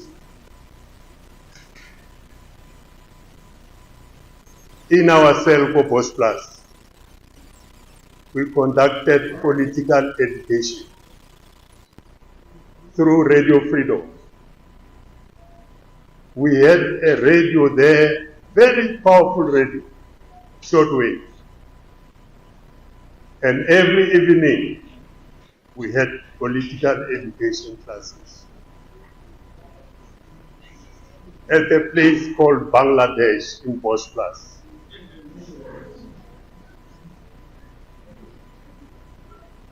So when I left this area, that place was commanded by Zakele Khadebe.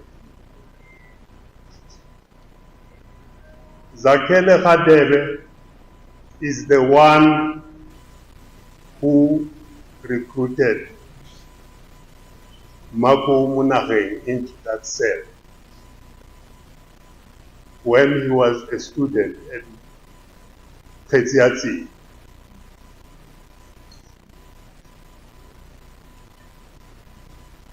I didn't know him as much as Zakele knew him. Because during that time, you will all know that the ANC was banned, and most of the organizations were banned, and the only way we could operate was underground. And then that coincided in this area with the advent of the homelands. Temba was under Uputatswana. So all those racial discriminatory laws of Uputatswana affected us greatly. But we soldiered on. We soldiered on, and those who know Hammanskraal, Temba, and Greater Hammanskraal will attest to that. This area grew to the extent that we even had military bases, more Hammanskraal, and then Leko Garangua. In 1972, when I left Jubilee, I went to Garangua. I met Rantuve Mmakou, who later became an ambassador at ANC in Central Africa. He was operating from a golf course in Garangua, running an ANC cell from there. And he was a member of the group called Tashigi. We conducted political education there. We supplied resource material to the Greater Hammanskraal School. So that is why today I'm surprised as to what happened. Where are those politics? Where is that activism around Hammanskraal? It's no longer there.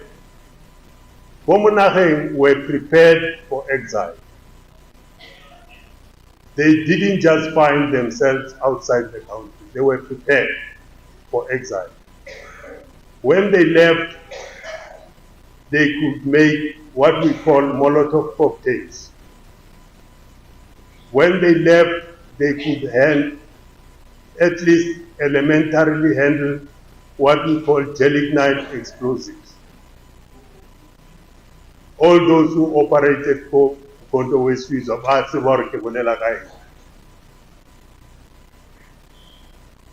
and we had that knowledge, those skills in Hammanskraal. We could make bombs, we could test bombs in the farms Sarenako Bosplas. So Monageng are that group of youth who went to exile with a mission. They knew what they were going to do in exile. They didn't just arrive in exile and become weak links in the chain of command of our liberation struggle. They went into exile having been tempered. If you know what the tempering of the steel means. The tempering of the steel, you change the characteristics of the steel to the extent that it is no longer brittle. So those links in the chain of command must be made of tempered steel. Because once they break, then the whole command structure has fallen.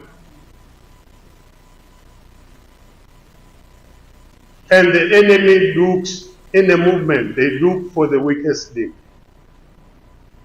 That's how to infiltrate a movement. They always search for a weakest link. Right now we were political commissars inside the country, recruited into the ANC by a comrade, Mmakou Shikwan. He was running a factory just across the Konamo, small industries. He left this place because of the loss of.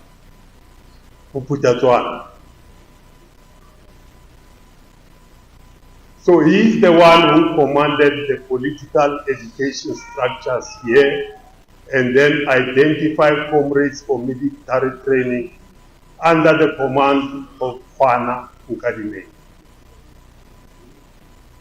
who was our political head in the Transvaal.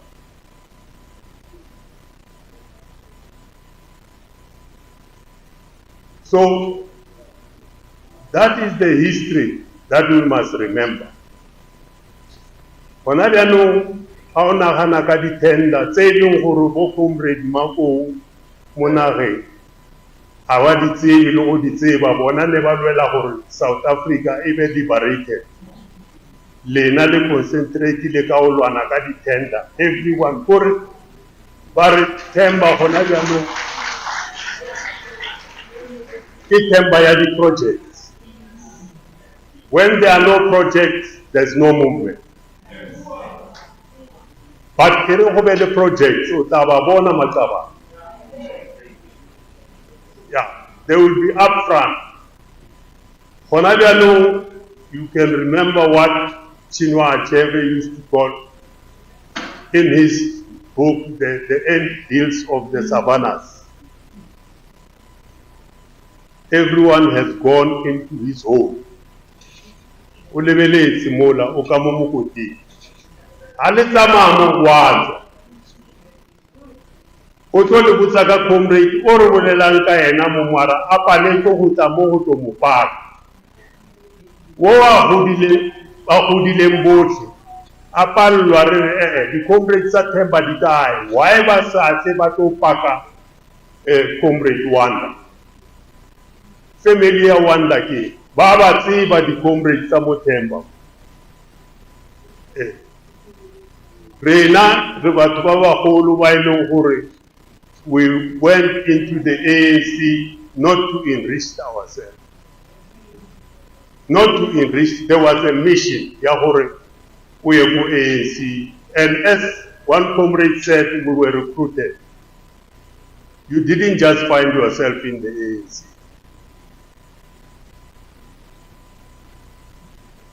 Hona jaanong wa apply wa kena, ha o kena setse e le gore o lebeletse di-10. Our comrades, is this what Bo Comrade Monageng fought for? No, it's not. What has become of our movement? They circumvent everything, these comrades. On other hand, we developed a new membership system. Comrade Nade took part in the development of that system. And he said to me, it's foolproof.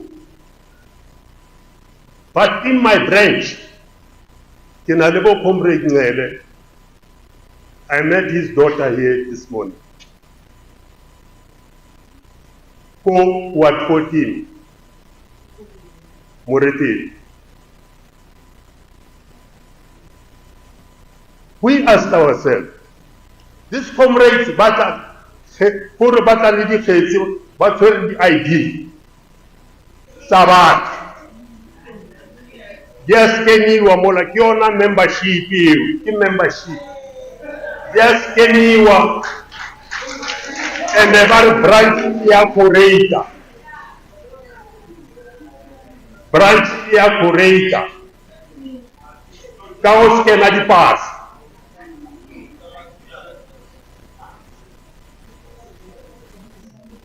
For national kwa banana or ki warm bodies there.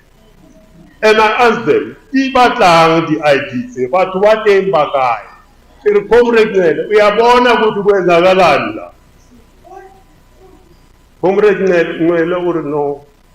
Alang say, but baby. Good way Zagalanda. After that, Barry nomination, Kiba 27. Marva nominate about Wawakai. Who figure the pampiri say that Kim Jazaman.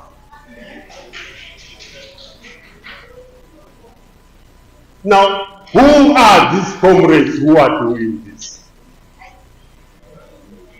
Comrade Mbeki asked this question several times. Do you know who these comrades are? I remember from 2000, Ahuela Comrade Day. Are these comrades? Baba Kenemu ANC. I emphasize that from 1994. Do you know who are they? Where is he? Can you say, lift up your hands? That's Comrade Aaron Mmakou. Welcome once more. The Gauteng Women's League representative, Miss Itiki Lady. Where is she? There he is, most welcome. We acknowledge again the Tshwane Women's League as represented by Rebecca Murudi. Rebecca Murudi, there she is. Thank you ever so much. Our next speaker on the program is going to be a representative of the... This is an epoch-making moment.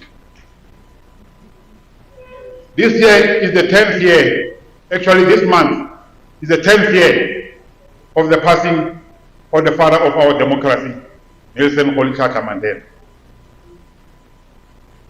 This year is the 110th year of the most catastrophic act in the world, the Native Land Act. We are 2 days before the commemoration of the establishment of Mkondo Wesizwe, which was formed by Nelson Mandela again.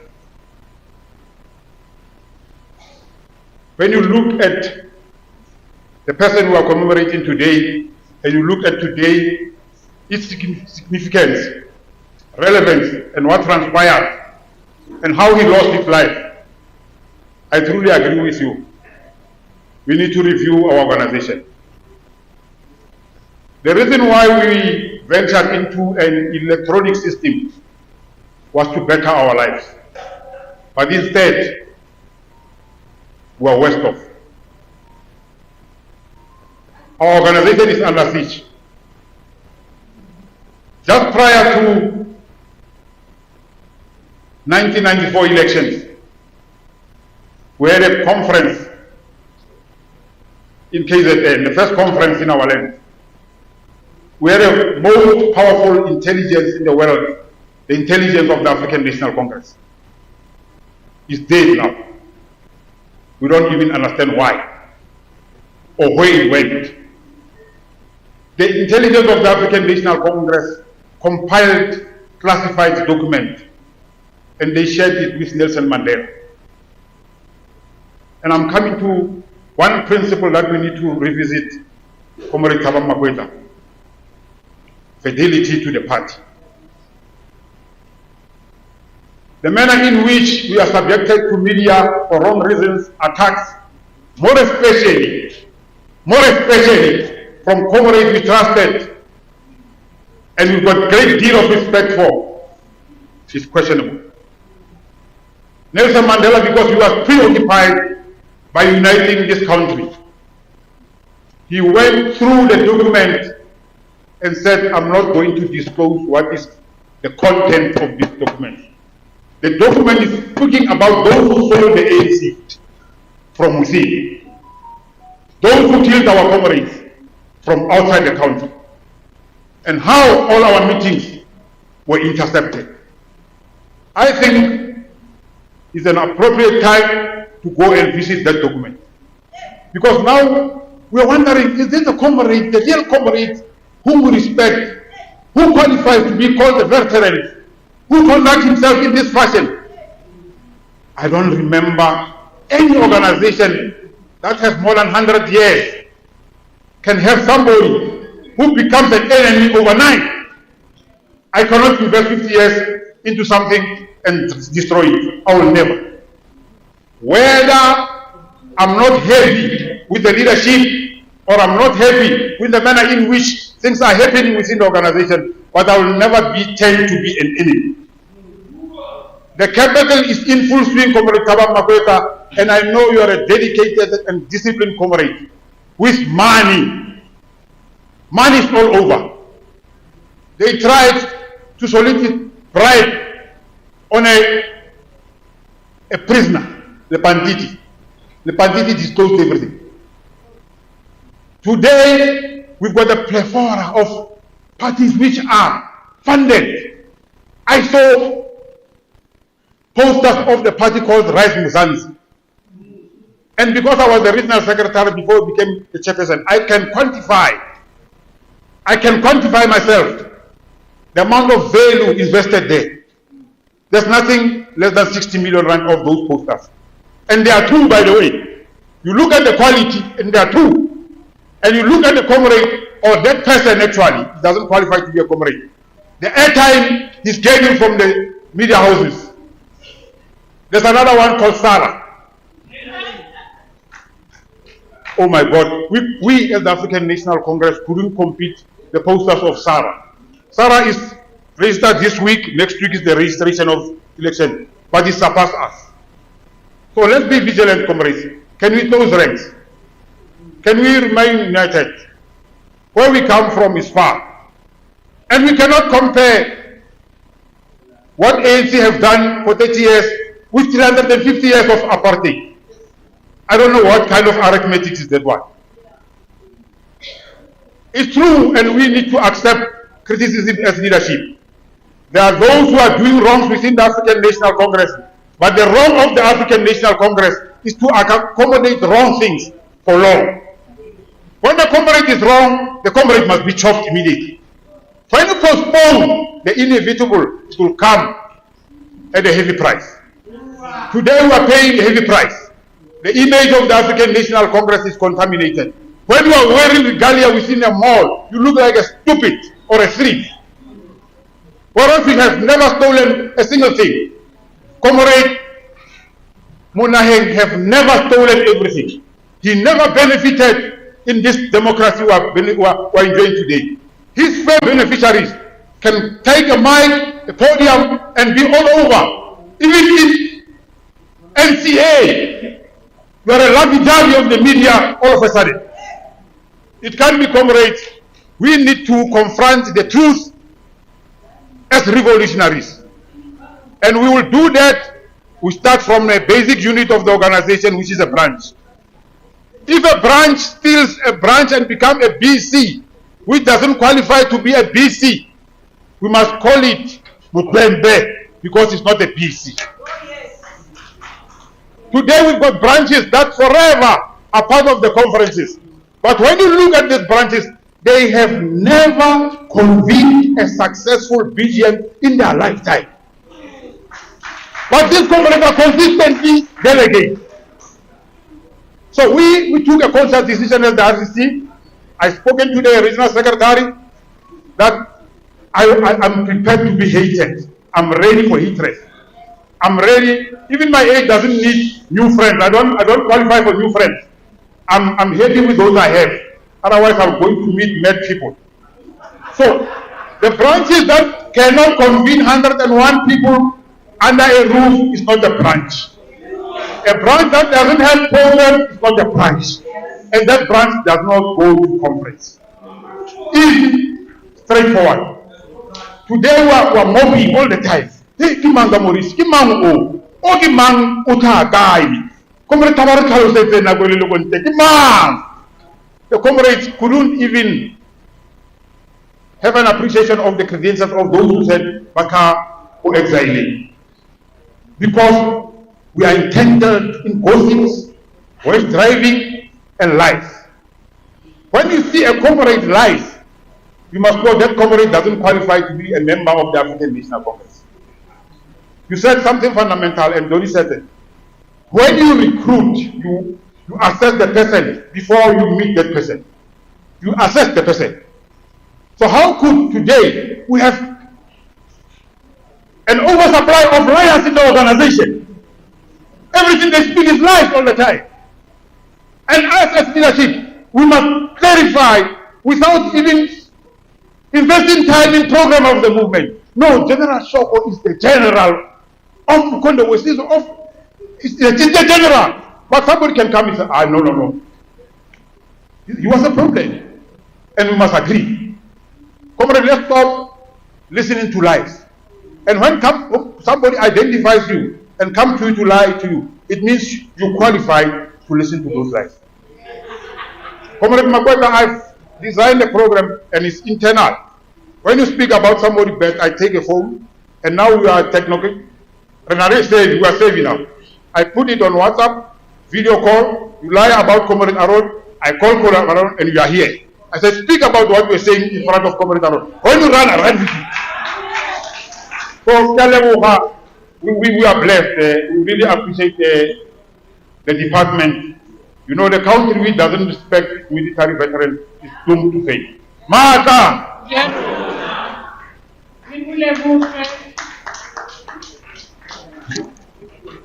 Another round of applause. Rimulevukhe Comrade Bondo for such a powerful message. Now, I'm going to be calling upon our Deputy Minister of Defense, Comrade Thabang Makwetla, to come and give us an address.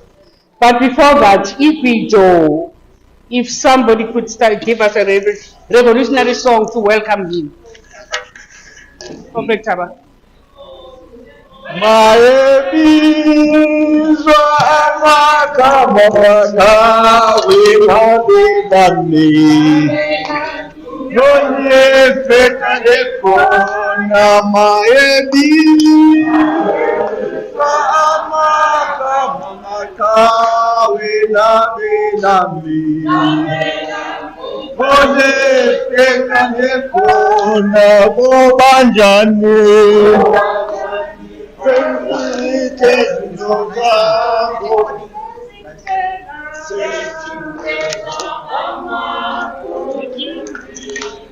Obanjane sese kezinotabo sese mchela ama kene Amanda.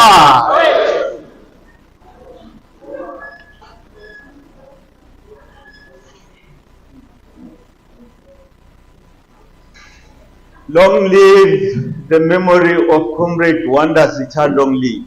Long live. Glory to the memory of Patrick Mmakou, glory. Glory. Program directors, I am going to be very brief because there is a guest speaker for this occasion. We have invited retired General Xoliso, former Chief of the South African National Defence Force, to be, and that South African state could never concede that a black man can take them on and do things that they have never imagined themselves. On the same day, meaning on the morning after this attack,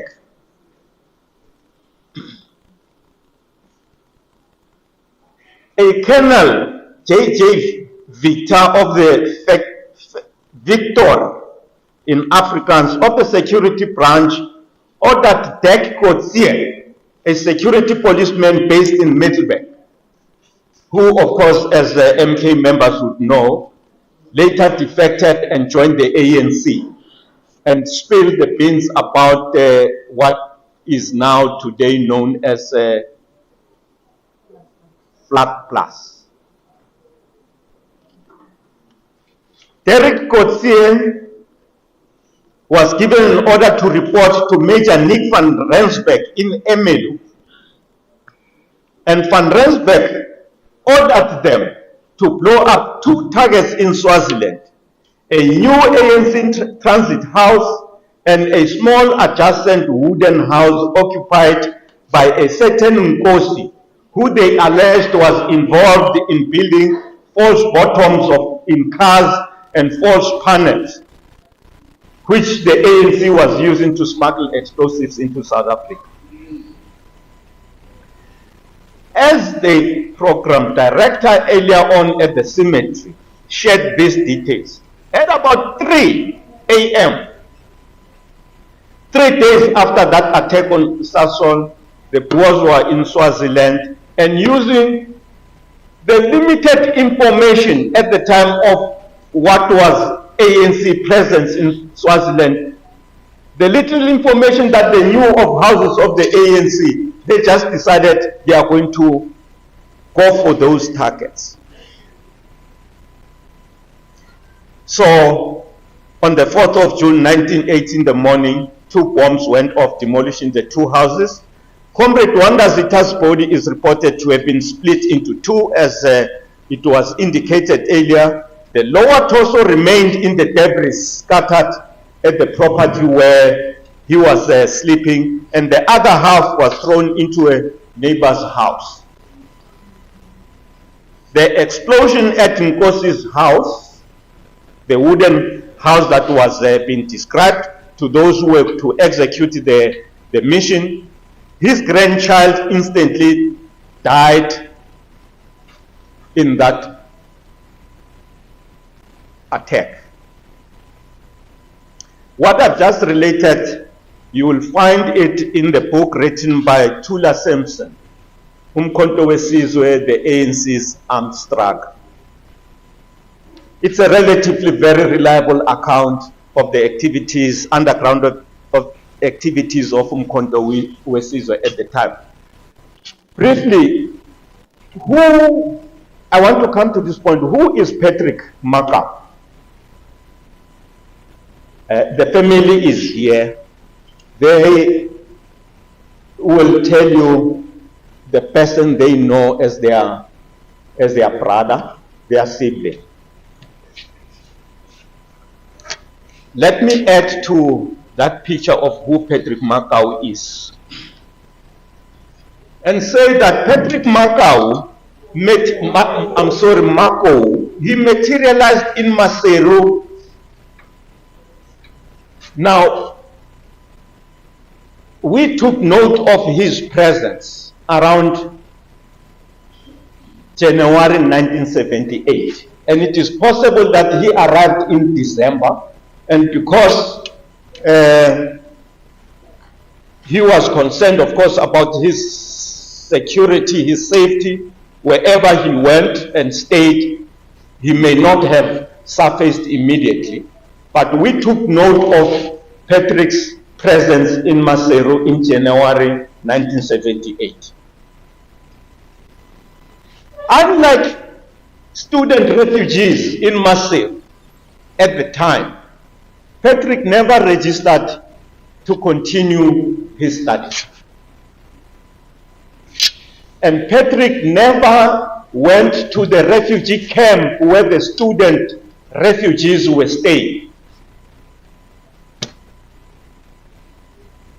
At his age, because as you are aware, he was only 16, barely 16 years old,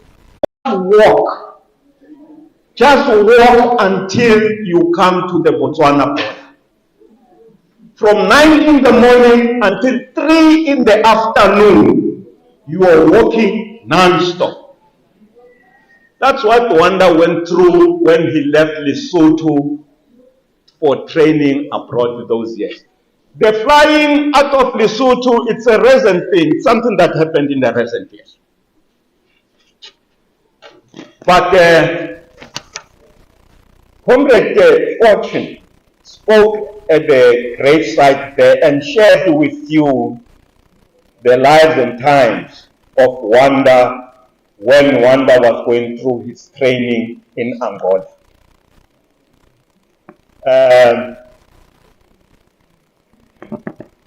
Something about Wanda that I just want to underline is this.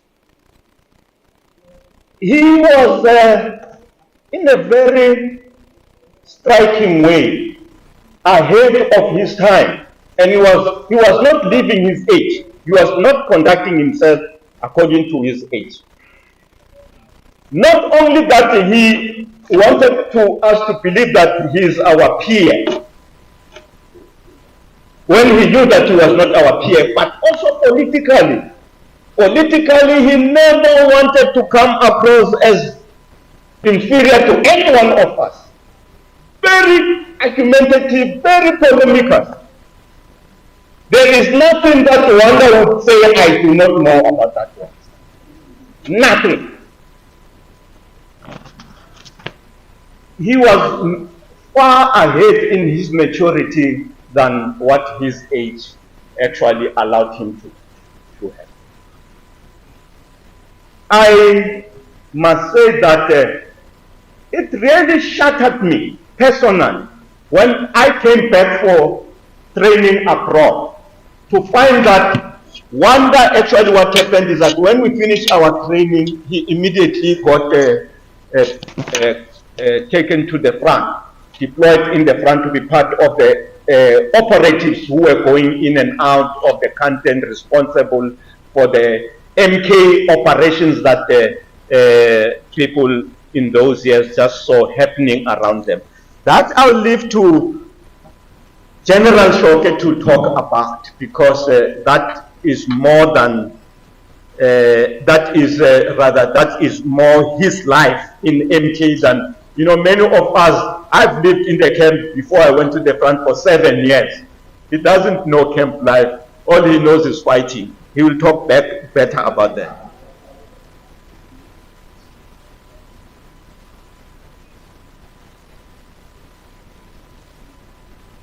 Of course, the question always arises, where are our military veterans?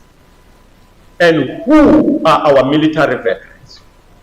I'm raising this because, is it this week? Yes, I think it was the beginning of this week. There's one comrade who sent me a text that was shared from one of the chat groups. And it was raising the question, where are our military veterans and who are our military veterans? And I said, you know what, this question, it's a very important question for South Africa's activists for change, and especially members of the ANC. Who are our military veterans? We, most of the time, believe that military veterans are just one set of people who were involved in the struggle against apartheid. The military veterans community, it's a very varied community. For starters, there are members of Umkhonto weSizwe who, when we came back, for one reason or another, did not integrate into South African National Defence Force. For one reason or another, including yours, the speaker right now. But there are also military veterans, members of Umkhonto weSizwe, who joined the South African National Defence Force, integrated, but did not stay long. Also for various reasons. Others because they figured things out and thought that professionally they would not want to stay within the military. There are options they believe they could pursue in life and make a success of it. Others, of course, left early because of issues of employment, the disputes that they had with their commanders and stuff like that.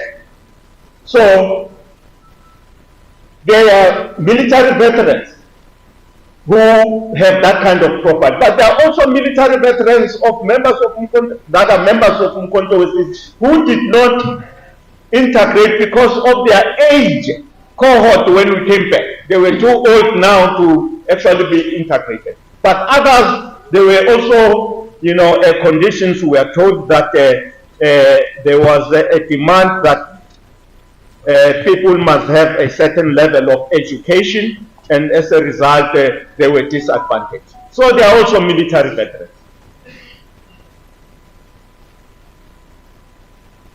There are military veterans, members of Umkhonto Wesizwe, again, who constituted the new military establishment of our democratic order, who provided, and I want to underline this, who provided a strategic power balance without which our political segment of 1994 would have been precarious and maybe impossible to achieve. Under very difficult circumstances, under very difficult conditions, they knew the importance of remaining in boots and uniform and becoming the nucleus of the new defense force in order for South Africa's democracy to succeed. Those MK soldiers are coming out in droves now out of the defense force today as they are going on retirement. Those, in my view, respectfully, are the most honorable military veterans of Umkhonto Wesizwe. And that is why I thought it is the right thing for us in a moment like this to make sure that we hear from those among us who spend their entire life in uniform, their entire life taking orders. And you may think that to be a soldier and be in uniform there, it's something very, I don't want to, something very nice. Because people are just clueless about what military life is about. Military life, it means that on a daily basis, every day, every year, you don't decide what you do with your life. You live under orders. And that's why we talk about military discipline, how rigorous it is. You submit to the authority of the establishment in order for the establishment to achieve its objective. What better heroes do you?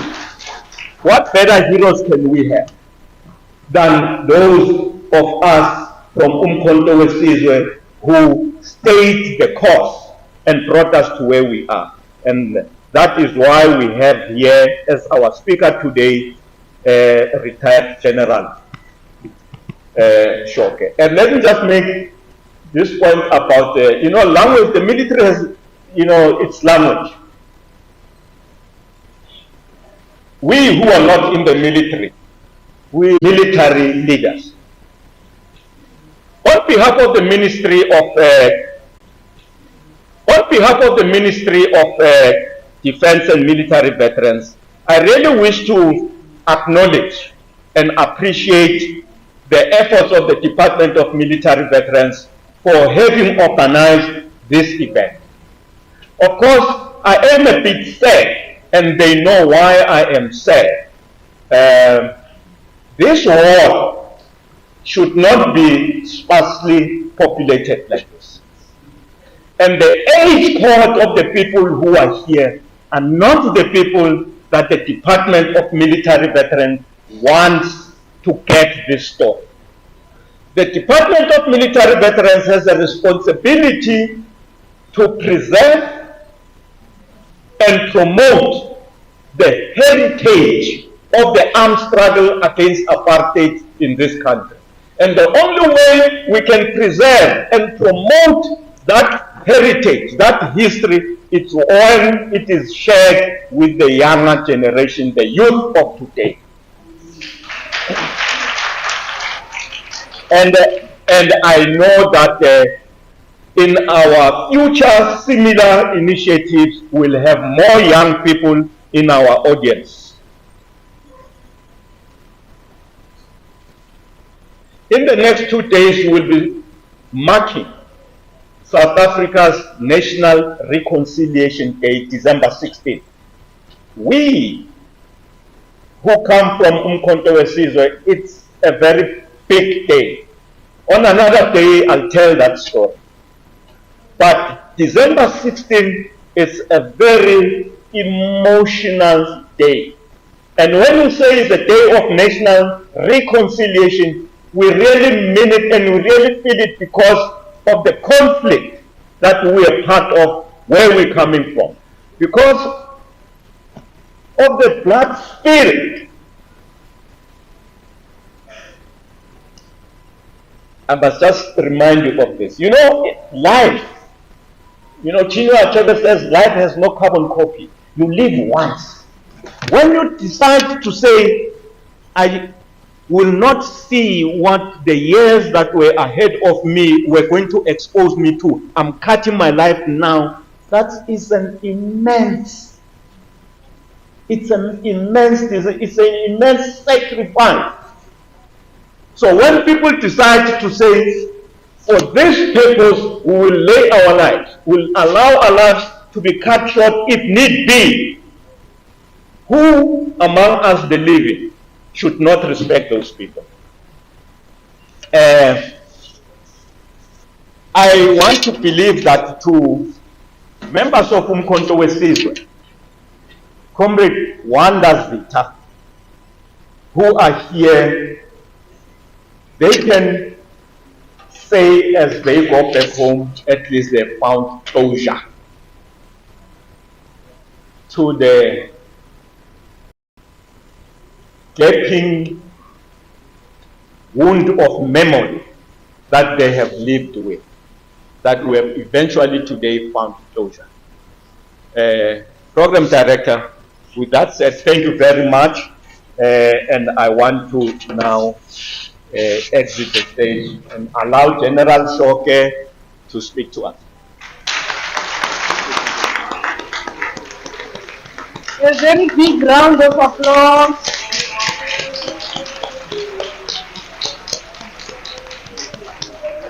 We cannot thank you more, Deputy Minister, Comrade Thabang Makwetla, for giving us this very important and powerful history about the road which Comrade Wanda ZITHA traveled from the very time that he entered Lesotho up to when we met him in Angola.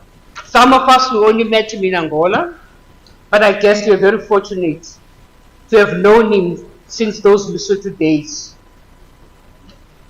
Thank you ever so much. And following is going to be our guest speaker, General, the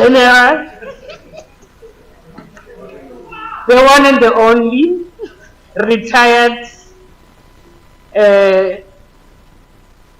Comrade Xoliso, who was Chief of the South African National Defence Force. Thank you. Let's welcome him.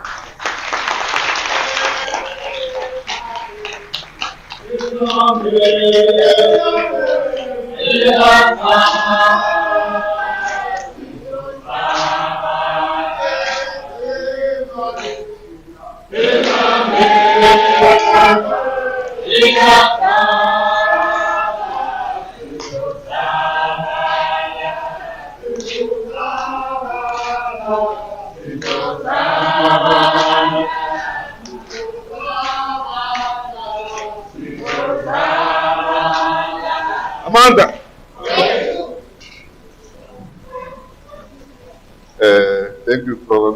Speakers.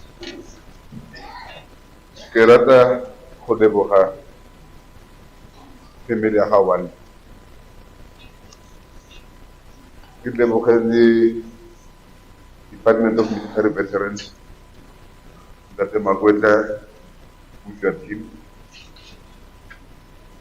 to make it possible for the Kajego, the Honapotamo, the Topotamo, holding Warwa. One of them is a Monageng, not in the so, we can lead further than the Warwa.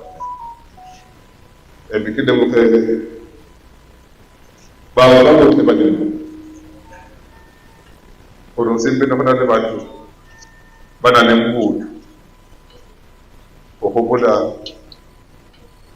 ba tlhaba le bantu ba tikologo ba ba re tlogetseng.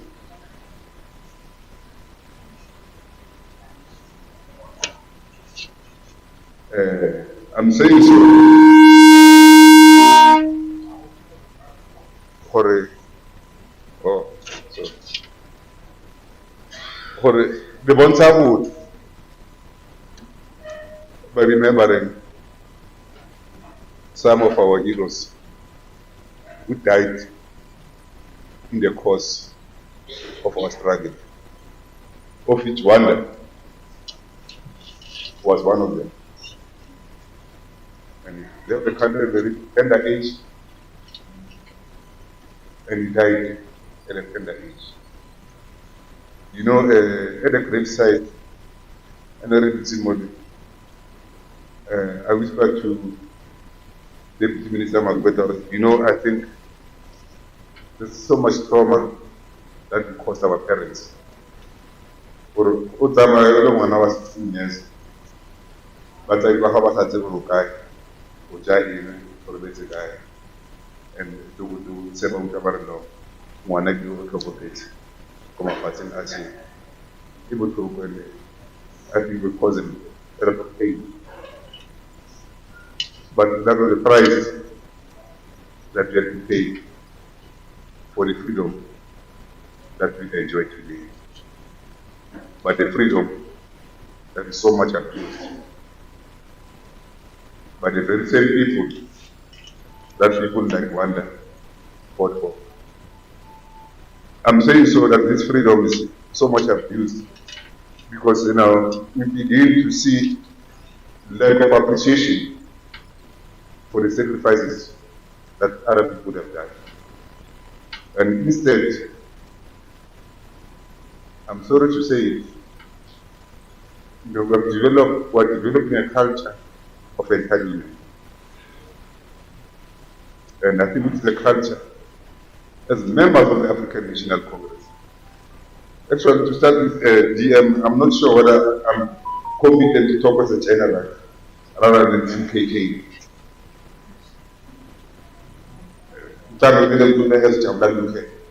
Member of the Legislative Department.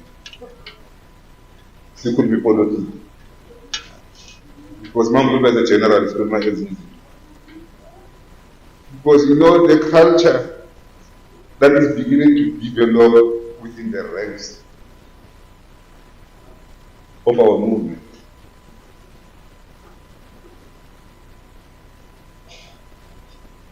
You know, it was fitting on the graves of people like Wanda. People who actually, when they joined the liberation movement, when they said I'm going to fight for my country, these people, they didn't expect any reward. There was no tender. They said, okay, with my life, I would like to liberate my people so that they can have a better life and enjoy the freedom that they so much yearn for, and yet actually they could not even realize that. When we say we should pick up the spear and continue and Arita continua, it meant exactly that we should continue the struggles that in turn we fought.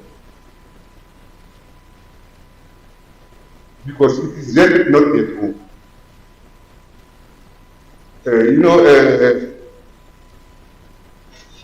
Our former then President Oliver Tambo once said that it's very difficult right now that we are fighting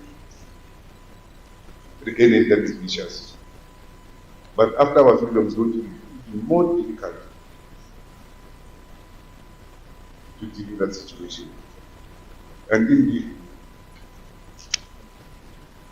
we are now able to deal with much more complex and difficult problems that we have to handle, and that needs sober minds and people who got foresight in handling the challenges that we face.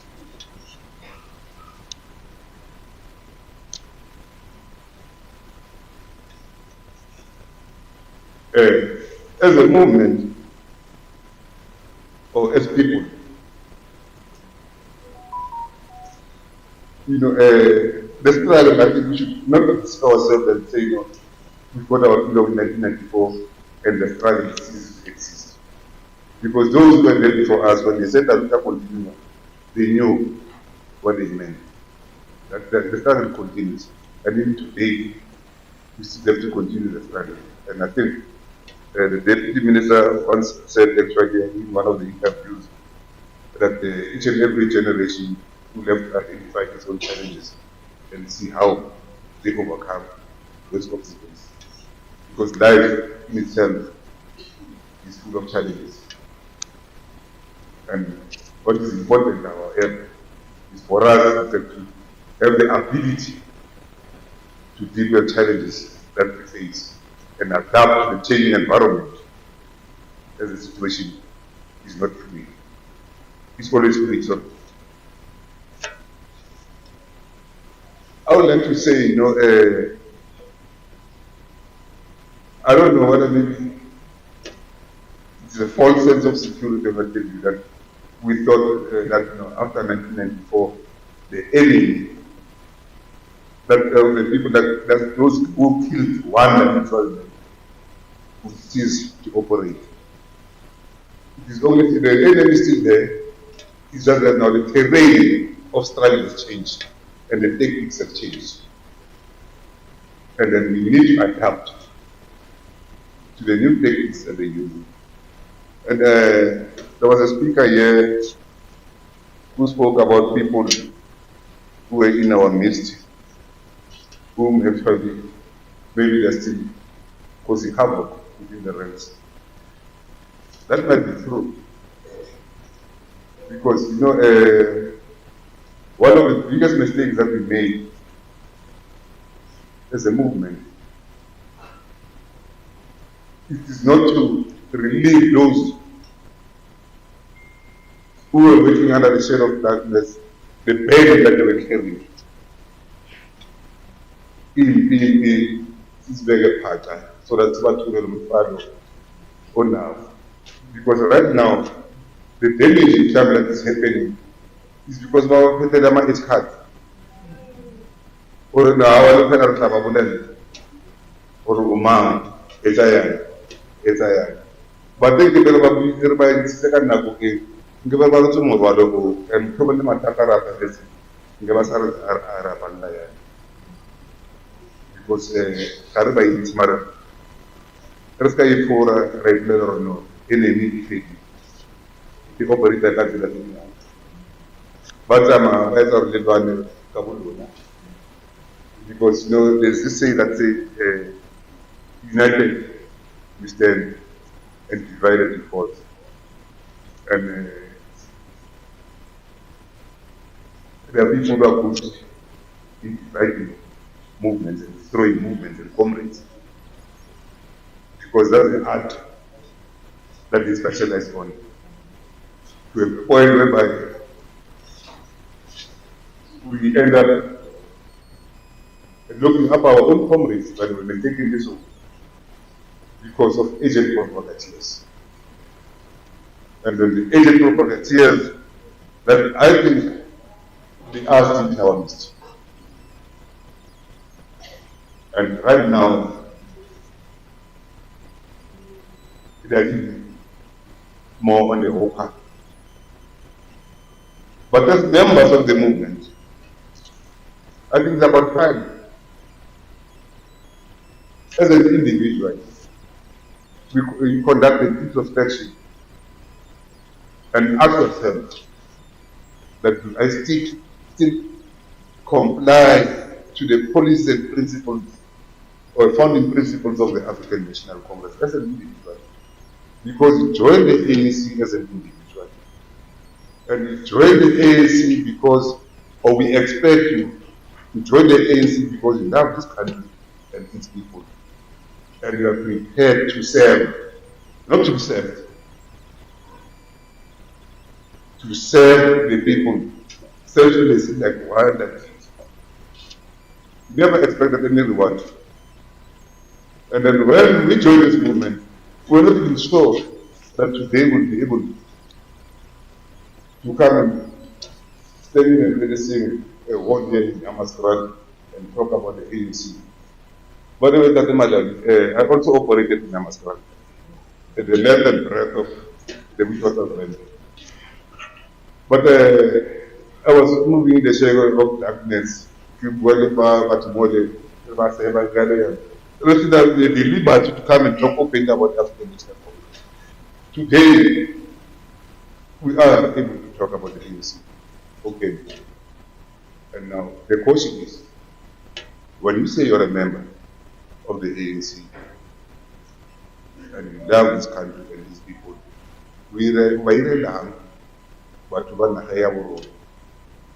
because it will seem as if right now people think by joining the ANC is the gateway to riches. It should be. It should be the opposite. Yes, we live in a capitalist world. That's the reality of the situation today. If you've got a business acumen, skills, so be it, do your own business, but do it ethically. There should be the issue of morals and ethics should be the leading guide, particularly to members of the African National Congress. I don't know if you're about it. It's not joining the ANC because of not about benefit. I don't join the ANC because of the director's charm. You are supposed to be the servants of the people and lead by example. And one of the same problems that I've discovered, or that I think actually is a killer problem in the African National Congress, is lack of discipline. My comrades are still not disciplined.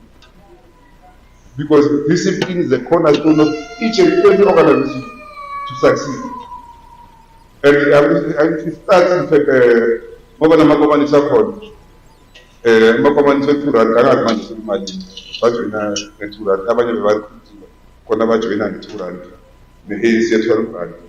and abanye kuqala ANC it was your life to join the ANC or in the congress. Indiscipline iqala khona lapha ku Tripartite Alliance ayinadiscipline from the leadership. Ukuthi omunye ukhuluma ngala, omunye ukhuluma ngala, omunye ukhuluma ngala. Very confused the ordinary members. Ubani ukhuluma iqiniso. And it is a foreign culture in the ANC. Because there used to be one spokesperson who will speak on behalf of the African National Tom Sipina. And you know that when Tom Sipina speaks, he speaks on behalf of everybody. You can differ in meetings, but not in public. Because when you differ in public, you are sending a wrong signal. And that's where the enemy comes in. Because they identify your weaknesses. But you know, these people are from Milan. So let's go to the weakest link.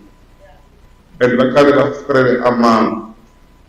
So my plea to you, and anyway, by the way, I don't have any ambition for position. So I mean, I can say, I'm going to go to Mundo, but the things of the as it is. I think whether it was Pumezi, esiconfusa umphakathi. And I must tell you, people love the ANC. ANC bayirada. Rona bayilapeli ba-ANC kona liconfusa the ANC.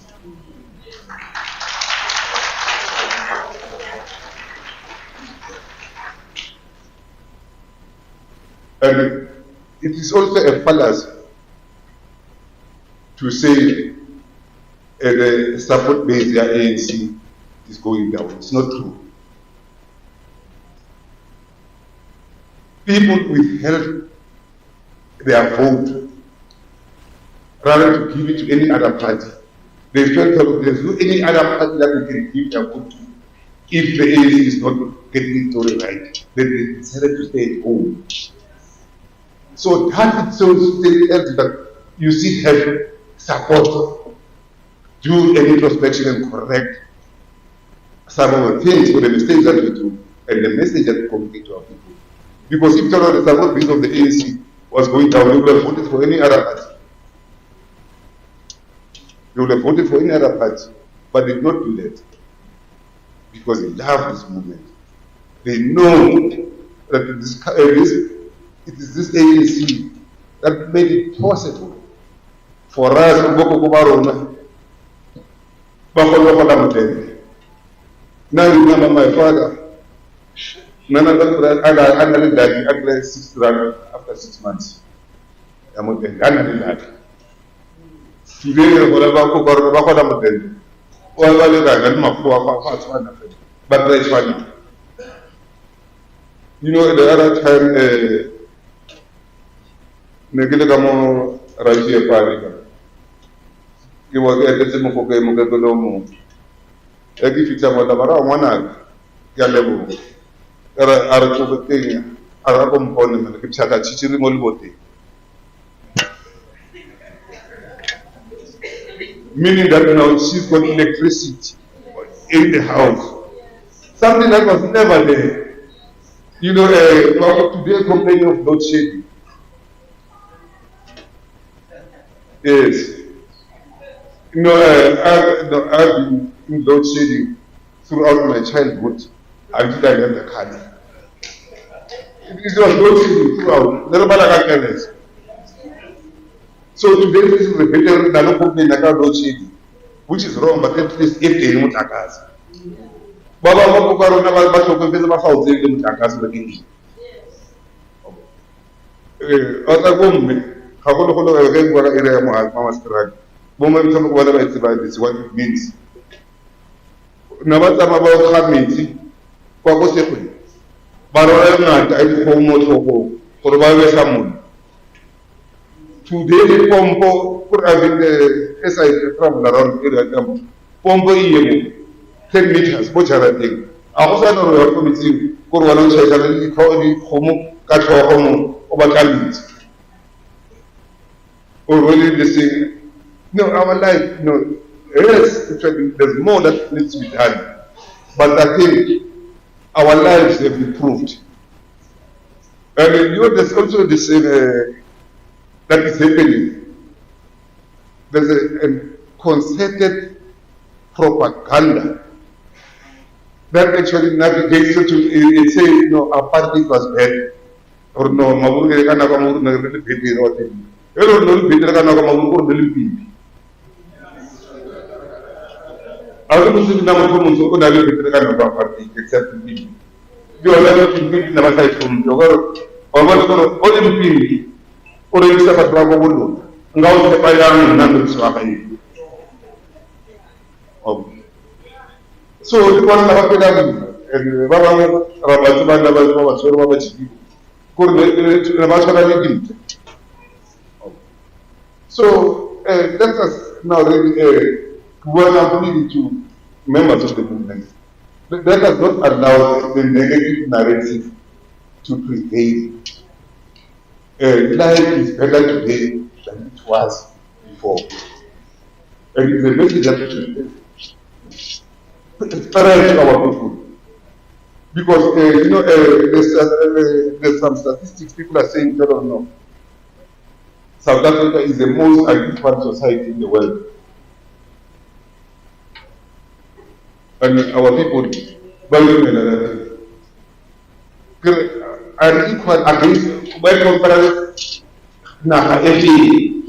in the continent or in the world. Come on, country.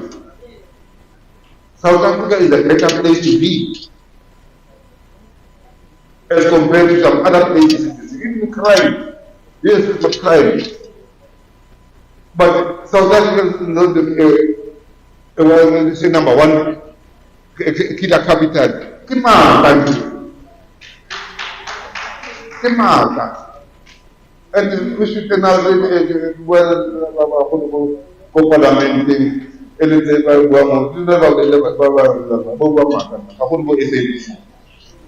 Because SABC is supposed to be the mouthpiece of the government.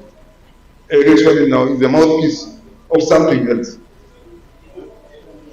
The mouthpiece of something else. But because we expect if the government actually now is giving SABC money, SABC should be communicating the intentions of the government and should be the gateway between the government and the people so that the people should know what's happening, not to spread lies. And then they don't know what they say. But the ANC is corrupt. And then, you know, and so disappointed.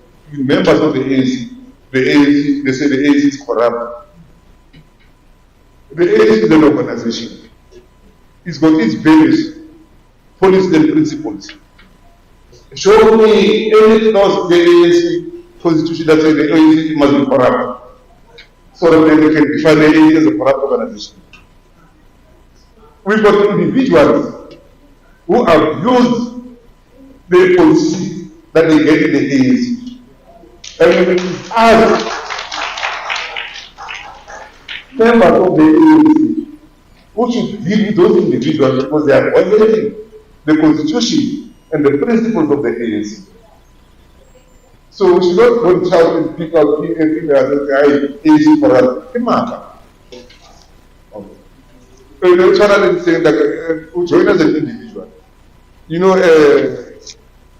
I have a privilege in my life sometimes to deal with at this law. He made a remark, he said, you know, sometimes when a person joins the ANC for 1 year, it's okay. Then there are those who join for 5 years, it's still good. And then those who join for 15, 20 years, that's very good. And there are those who, as long as they live, they will be part of the struggle. And those are the people that we cannot do without.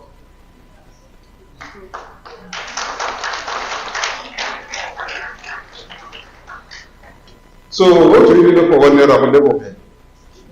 Then for 2 years, for 5 years at level. Then they will thank you for your services. It's okay, you made a contribution and appreciate it because you joined the movement as an individual. You see. Actually, I get to go to the membership. They're not doing that is unfortunate. But now in the ANC, we expect you to join as an individual and as a volunteer. An individual and as a volunteer to serve. And then, various volunteers, let us be loyal to our country. Let us be loyal to our people. I want to confirm maybe Mmakou and then the way Rwanda talk about that day. Now I come, I was in the same machinery with Rwanda, but I've never trained with Rwanda. And I've never worked directly with him. Rwanda, Boladi,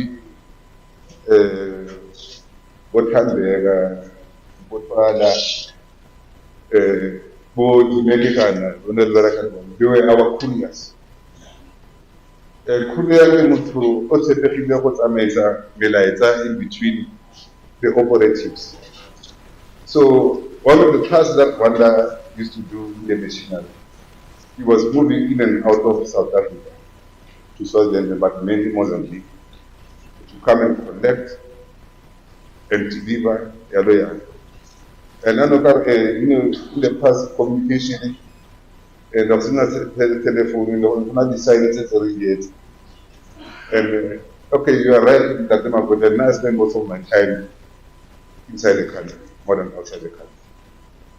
So, I don't share most photo, most ones I had a signal, more thing. You want to pass over more day or no? You can talk right over a signal because everybody told them what's one. So, the other part, everybody share more. I beg you to tell them the game on where I report to go past. The key I haven't like I got at the guitar, it's a man, then I can get at the high post, it's a man. So, how that's what Father one, on that's what I. And that's what thing about that afternoon back to Mmakou. But unfortunately, I read that then I have a opinion. I think for us, and yes, I think I went after SARS, as you correctly said. Then the Mmakou are receiving about what they need. Also, that Mawiki was an above board operative, was known, Mawiki, I mean, or of course. Khabata mababa umkoti before this come a week in my week. I talk about one died of it. So that's how one down met this day. And then unfortunately, we could not attend this because and the vision and I motivated the wonder, but then later on we picked up from Hamas. But that time, you don't want to know too much. Because next thing about hospital, we create some too much and we don't have our weakness. But I want to say now, I'm very happy personally to be a Muhammad Stradi. People want to be that one of my comrades. Remoni Kyogu the Mo. Wabangan, Magitawana Rawais. I think it was 1993 when when we were honored by the late President Mandela for some acts, whatever, for some actions. Then I was given a medal for one comrade of mine that I worked with, who died in the shootout in the Middle East. And then I drove to Kimberley to go and deliver the medal to the families. But what I did not appreciate, I thought that because the man died here inside the country, that the family knows where he was buried. I went there to deliver the medal. We said they gave me tea and not tea, and the mother didn't say anything. Later they realized that no, they didn't know where the child was buried. And I felt so bad that I delivered a medal on behalf of the movement to a family. The family that doesn't know where the child is buried. It's only now that the Norman was reburied in the Kimberley. So what I would like to say is, let's put them at home. And therefore, wonder still lives. So I should be proud that you, as a family, you made a humble contribution towards the liberation of this country by giving your son to come and serve this country and its people.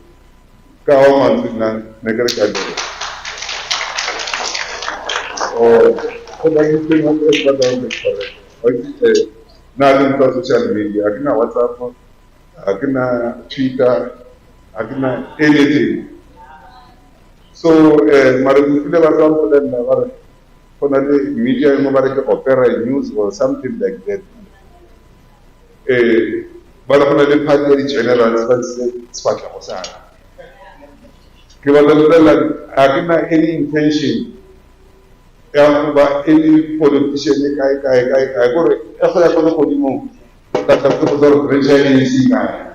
that's all. In fact, in my old age, every former party general, every party to come on. You collect more energy and I'll die the age. So that's much because I found that in very mischievous because it created an impression that there are some generals who are against the ANC or the government. Not me, and never me.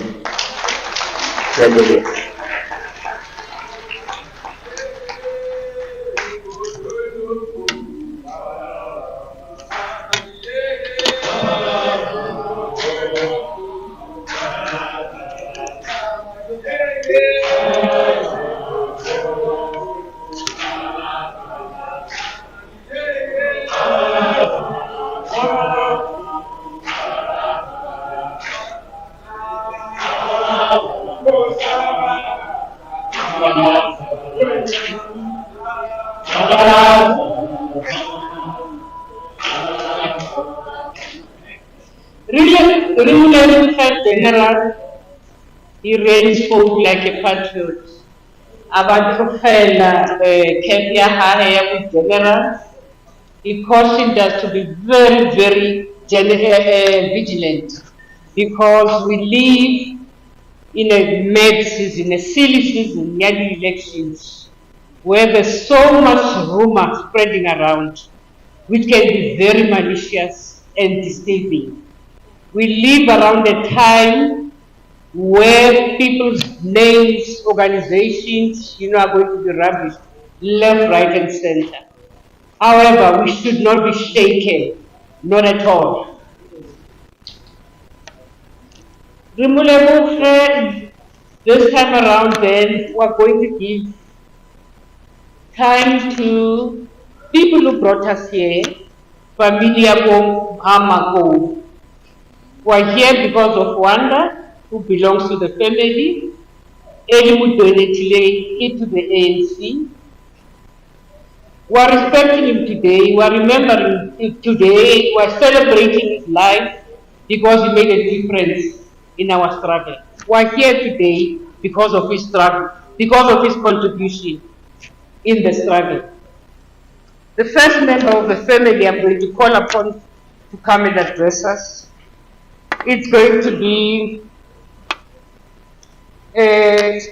Mmakou, who will come, the sibling, who will come and talk to us about the life here, Wanda. Thank you very much. Okay.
the spirit of Monageng only.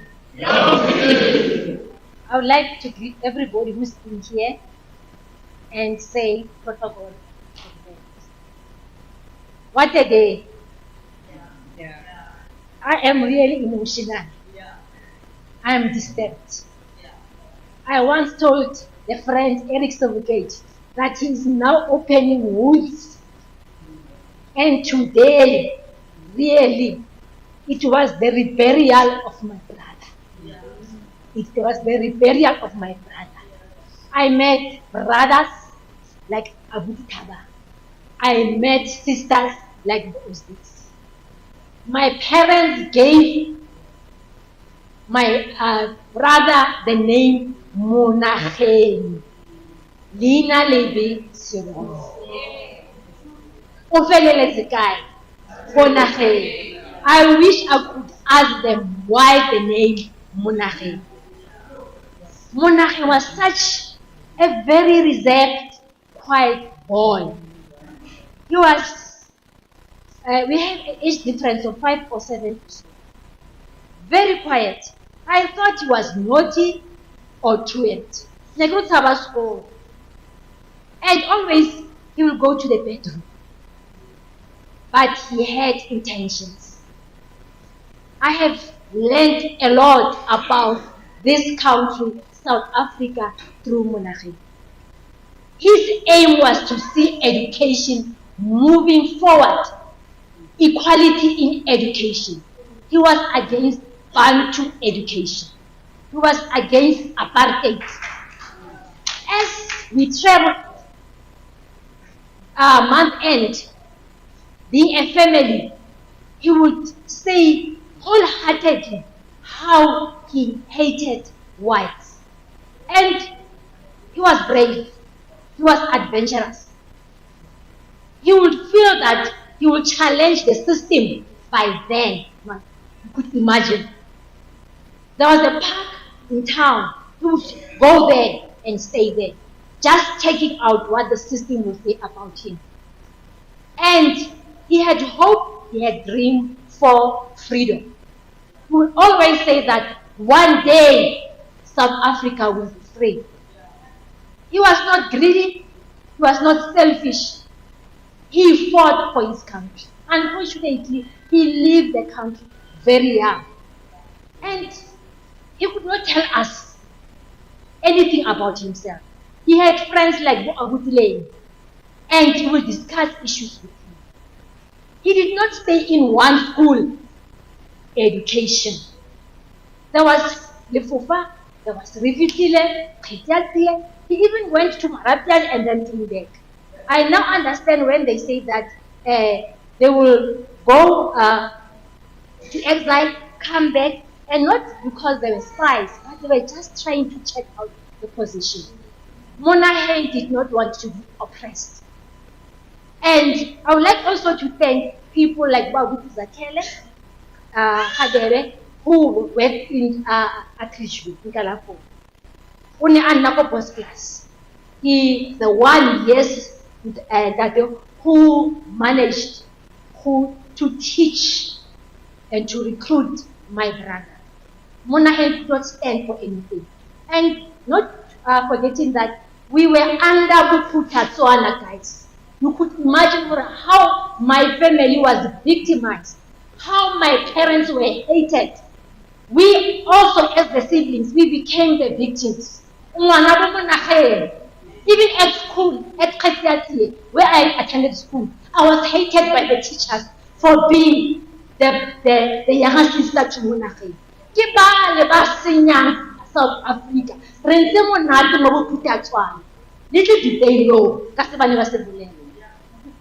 I'm just grateful because at the end, it happened that my parents, they went to Swaziland. They were told by Father Mmakou. You could imagine kana go apartheid. We are there at home reducing kinale outside. There's the Veniata, it has and Peters. Yes, but you want to see the elders. But my mother, she was a nurse. That they already got us saying apartheid. Then we had to go there. Kwazamaya Ausi, Ayobalela for it. Abuti is normal. My brother, I would pick short. Le family Wahasevukedi, the Babamashian and others, they went. Bararaya, despite the fact that the boundaries. I had brave parents. People I honor Kosas, I honor Tswana people. You can imagine Ili Masevukedi, Mamashian, and have element. And Krata had the Anglican Church, Desmond Tutu, and others. They taught us the truth about the struggle. Position. Let us understand the politics of South Africa. And let us teach our children, the youth, about South Africa, about democracy, about education. You won't help us at all. We must understand that we should fight, we should strive. It is not for democracy that we already have, but it should be for education. It is the spear of the nation. We are liberating our minds. What I would like to ask, I plead for our families. We are asking for counseling. My brother explained to my sister, Hassan alright to Hanayan. As a family, we are a little bit disturbed. If the government could just say from more, say to where our brother wrote the spirit he has, and then come back, and then I should think that we are intending to move forward. But se abuti asiswetseng re batla gore re tswelle ka sona. Now lately we are thinking about Monageng initiative. Mo ileng gore re tlo kopana re forward issues tsa education in different spheres, so that re tswellise the name of Monageng. Amandla.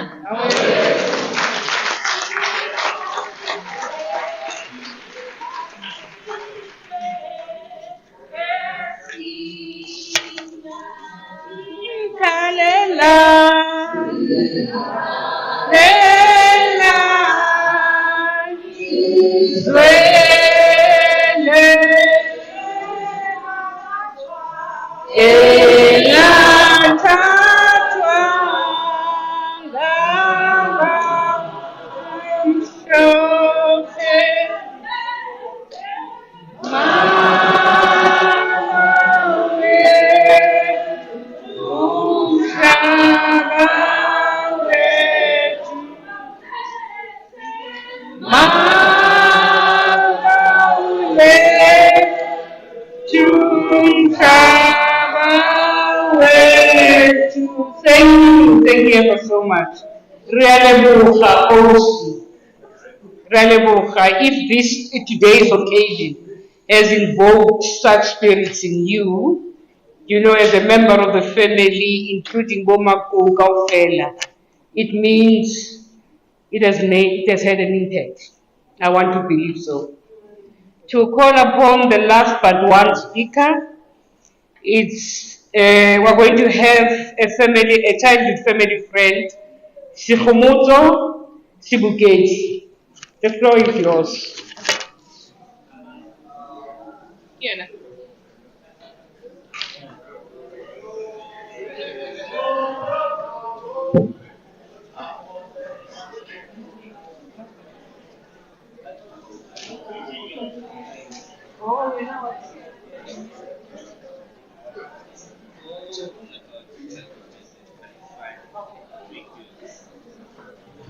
Amanda, I have requested to give a vote of thanks because I think I spoke quite a lot as a program director, but I'm not gonna let this opportunity go by. And I can do a little bit of both. And firstly, I want to apologize for opening the wounds. to the family, because this thing has really been troubling us for a long time. That how can we leave one of our own buried 6 feet for 43 years, 10 months, and so on. And they've been so scared to even talk about it. And this year, when some young people approached us to say, hey, let's celebrate Hector Peterson, I said, no. Hector we've got our own Hector here. And that's how the whole journey started, in fact, in remembering Monageng. We had to dig deep into our memories to say, what is it that we remember about it? It was quite a very personal thing. Because they kept on saying, no, people have forgotten about him. And I asked them, but what about you? Because Monageng first and foremost belonged to you as a family. And that memory was fading. And that's how this journey up to today actually started. When I wrote a piece remembering Monageng, Mmakou, and I wrote about our childhood memories. I'm glad that we came here because I think these guerrilla tactics we learned them on this yard. Because the only 2 buildings that were here when my father was a principal of what they used to call BIC, Bantu Belechens Corporation, with all this yard, was only the house where we lived in and the quarters of people who used to come here for training and so on. The rest of this, including this building, was not here. And there were a lot of snakes in this. We could play around, we could even hunt rabbits. That's why I said I'm sure this first military training was done on this yard. For the 2 years between 71 and 1973, when we moved to 993, because my father started the business here. So, quite by coincidence, we came to his childhood playground. 2 years, 3 years that we spent here, and so on. So, but I want to thank the family for trusting me with this journey. And I know that it is not complete because we still have to go to Zakhele in Manzini, Eswatini, where his life ended. We've patched up other parts. We have got Ndate Tabang telling the story. We've got Kaitsedi Chilwani also telling the story. We got Ndate Malavi, my brother. You were born the same year as my eldest brother, Ebrahim, in 1948. For putting all these things together. And these were things that the family was so scared of confronting. The truth, whether it was a bitter truth or a brutal ending that he had. And so you have really completed that, including this live streaming. It's part of the archive that you have kept and so on. And so we want to thank you for that. We want to thank you for today, for being here, because the last time when he was buried, we couldn't be here for many other reasons and so on. So this morning I looked at their eyes when we sang the song Hamba Mkono. It was such an emotional thing for them. And so the wounds have been reopened, but you can only heal when we open, when you make yourself vulnerable, when you can cry as if this thing happened yesterday, and so on. But I also want to thank, that Choke. We wouldn't have had a better speaker than him, because what he spoke by giving, power to the truth is what Monageng stood for. And we were quite worried when they were looking for a speaker, that we don't want an academic easy to be do a memorial lecture. But he spoke from the heart. He spoke of the values that Monageng died for, and reminded us of the fact that people have died for this country. I laughed to myself when you said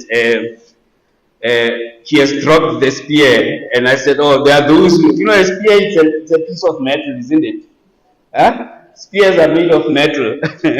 So in my mind, I was joking, saying, oh, don't be laying this metal by a kadisa, you know, to go and weight it as a scrap metal. That's what went through the, you know, that metaphor of those of our comrades who have, yes, indeed picked up the spear, but like this young man, Badinyao and so on, went by Kadisa to sell the soul of the nation and so on. So to us, it's a very painful thing. I don't like this thing saying if Monageng was still alive today. You know, we like to ask that rhetoric question. If he was still alive, would he be happy? Look, things might still have gone the way they've gone even if he was alive, because there are so many like him, like Tabang and others who are alive, and still things have gone the other way. Maybe because we were so, the sense of false security led us to this point. If you ask me now, how did we land where we are with the poor education that we are having in a country that is free, and why the education before 1948 was better than now, when our fathers didn't have, I mean, my father had to drop out at Kilnerton because there was no funding, and yet today, when we have funding, things are not, the quality of education has not increased and so on. So I want to thank Ndate Shok for really being the type of speaker that we wanted as well. I also want to personally, Tabang was born between 56 and 58. My sister who's here was born 1958. The other one who had died, Braopa, was born on 56. So he could have easily been my brother, including you, Ndate Malawi, and so on. And I want to thank him on that personal capacity. Even the first time when he heard that on the 17th of June, we're going to celebrate Monageng, he requested that he wants to be here, not the other way around. We normally write letters to ministers and deputy ministers. Sometimes they don't even answer you. But he requested and insisted. And that day he didn't come as a deputy minister. I still have his picture leaning on that, on the tombstone, the old tombstone of Monageng. And the emotion was raw. Just like today. Today was a little bit better because it's almost from 6 months that he has seen the grave of Monageng. But on that day, he was something else. He was shattered. And the family felt that. And when he said, we are coming back, there were doubts on whether they will come back. But I want to say thanks to him personally, as a compatriot first, because I don't think he did this. The first time he didn't come because of anything. There was no money involved. There was no DMV funding. He just took his time on that day to come here. And we want to thank him and really wish that if the ANC had more leaders like him, would not be where we are, and so on. The other two people I want to thank is Ntime and also Xoliso. And I'll come to the other staff under the DG because these people are in different offices. But you could see that the commitment, I mean, you know, right up to 12 midnight this morning at 4, Ntime would text me and say, can you do this part and so on. We wanted to work together and they wanted to make this happen, and it did happen the way it was planned and so on. We want to thank them and sort of, you know, pick them out of the rest for the role that they've played. But Mr. DG, we want to also thank we met the DDG the first time we've gone there. I think Mmakou is a senator. And the compassion with which we were received and leading up to this event has been quite remarkable. Yes, there were challenges because when you run a department like that, or any government department for that matter, there is a rule book that you need to follow. And sometimes things might delay because of you know, the PMFA and all that, and we want to acknowledge that. But I don't want to leave this stage without saying thanks to Dr. Khumalo and her team. Between the planning and the other personal staff, Dr. Khumalo played a huge role for us to lead us to people like Greg Mashaba, people who were there, especially on the Swaziland side, to give information to the family, because the family didn't just want an event; they also wanted closure. The questions of what happened actually. So we received about 3-4 affidavits from different people who were there that night, who had the first bomb and the second bomb, and who were there the following morning before the removal of the debris in Monageng, and who have committed themselves to assisting us and so on. And it was through the efforts of Dr. Khumalo, to say thanks to her. And then, of course, the staff that came here, Pascalina and Noel and others that I won't mention by name. But there was a commitment from the DMV to assist the family. Yes, at one stage the family felt this event won't happen, but we just had to stay in the faith and so on. So we want to thank you for that. The last group that I want to thank is people like Brabants. You know, Monageng had real friends, and most of them are not in the newspapers, they are not in the organization, they are ordinary people. Brabants, where's Lemmy? Branemi, are you still here? Lemmy is the guy who's always, this guy there, who's always in the picture. So they gave us a lot of, we didn't even have a photo of Monageng. The only one was the one at the bottom there that Ausun Khalake had. So they helped us in remembering who he was. I mean, my sister was saying she can't imagine me being a 10-year-old. If we knew he was living, we could have taken a lot of selfies with him, but he just left. There were no selfies and so on. More often you're looking for photos. I mean, quite recently I was looking for a photo of my great-great-grandfather, my father's grandfather. And I couldn't get it. I only got it in Botswana when I visited one of the family. I said, oh, is this my grandfather? Just the image of him is important. So when you bring memory, you also bring who was Monageng physically and so on. And so on. So we want to thank Brabants. You still have your archives there, isn't it? Yeah, so whatever the family does, I want us to really incorporate people like that, because like we've seen at the Hector Peterson Memorial, you need people like them who can come and talk the real story, because if we were to make Amaskral a tourism, build a tourism destination around you, you actually need, just like in Robben Island, the people who are telling the story of Robben Island, although sometimes they will tell different stories about the Sobukwe house, that's fine. It is from their perspective. Should be people who were there, who knows about it. So you cannot politicize it to an extent where you lose the memory and so on. There were 3 projects that we identified, and this is the last part. Just in front of Monageng's house, one of the landmarks here is the reservoirs. People who have engaged in public art, people who have traveled to Russia and so all over. Public art is one of the most visual way in which you can celebrate somebody. If you go to Soweto, we know those towers and so on, something that people can see.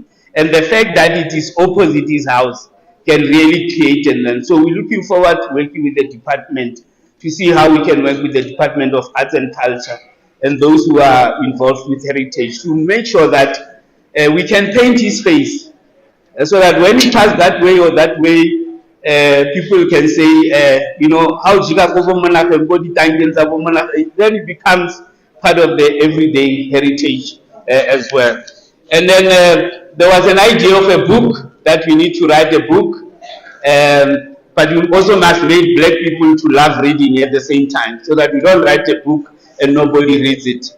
But the best way again is to write a book, do the history like we did with Nkopotsetiro, the author of Nkopotsetiro comes from this community, and then maybe convert it into a film of some sort, so that we show future generations. The last one is what the family said. education, education, education, to find a way. I think the SATU speaker suggested two things, that the St. Peter's, which is now lying fallow after the botched project, it was supposed to be 10 something just before the Minister of Electricity left, something like that, to have a first technical or college, or simply rename this campus if you were lazy to start new initiatives, the Mmakou campus and so on. So there are many ways in which we can, that street of his, the street leading to Mmakou as well, provides an opportunity just to name that street after him, so that as people go to the Mmakou reservoirs, we can also do that. So we are playing around with ideas, and obviously we have to choose the best way in which we can memorialize and so on. So I think from my side, that's about it. I didn't want to talk again about him because it still makes me very emotional. I thought, let me just share what is on my mind and also thank everybody who came here. And I know there's somebody who still have to do the vote of thanks. But thank you so much. And oh, I've done it. Thank you. Thank you. They said I was, because earlier on I was informed to prepare a vote of thanks, which I did and so on. Dada Malavi, thank you very much. At 48, you should be how old now? 75. Can you give us another 15 years of your life? Up to 90 at least? Because I think you are a huge reservoir and we need to be in touch with you, whether it's writing. We know that you are in retirement, but we need your wisdom to write up. The political side, we will leave it to the politicians. We just want to make sure that we preserve the memory with the hope that whatever information comes there will form part of the political education that we want and so on. Thank you very much.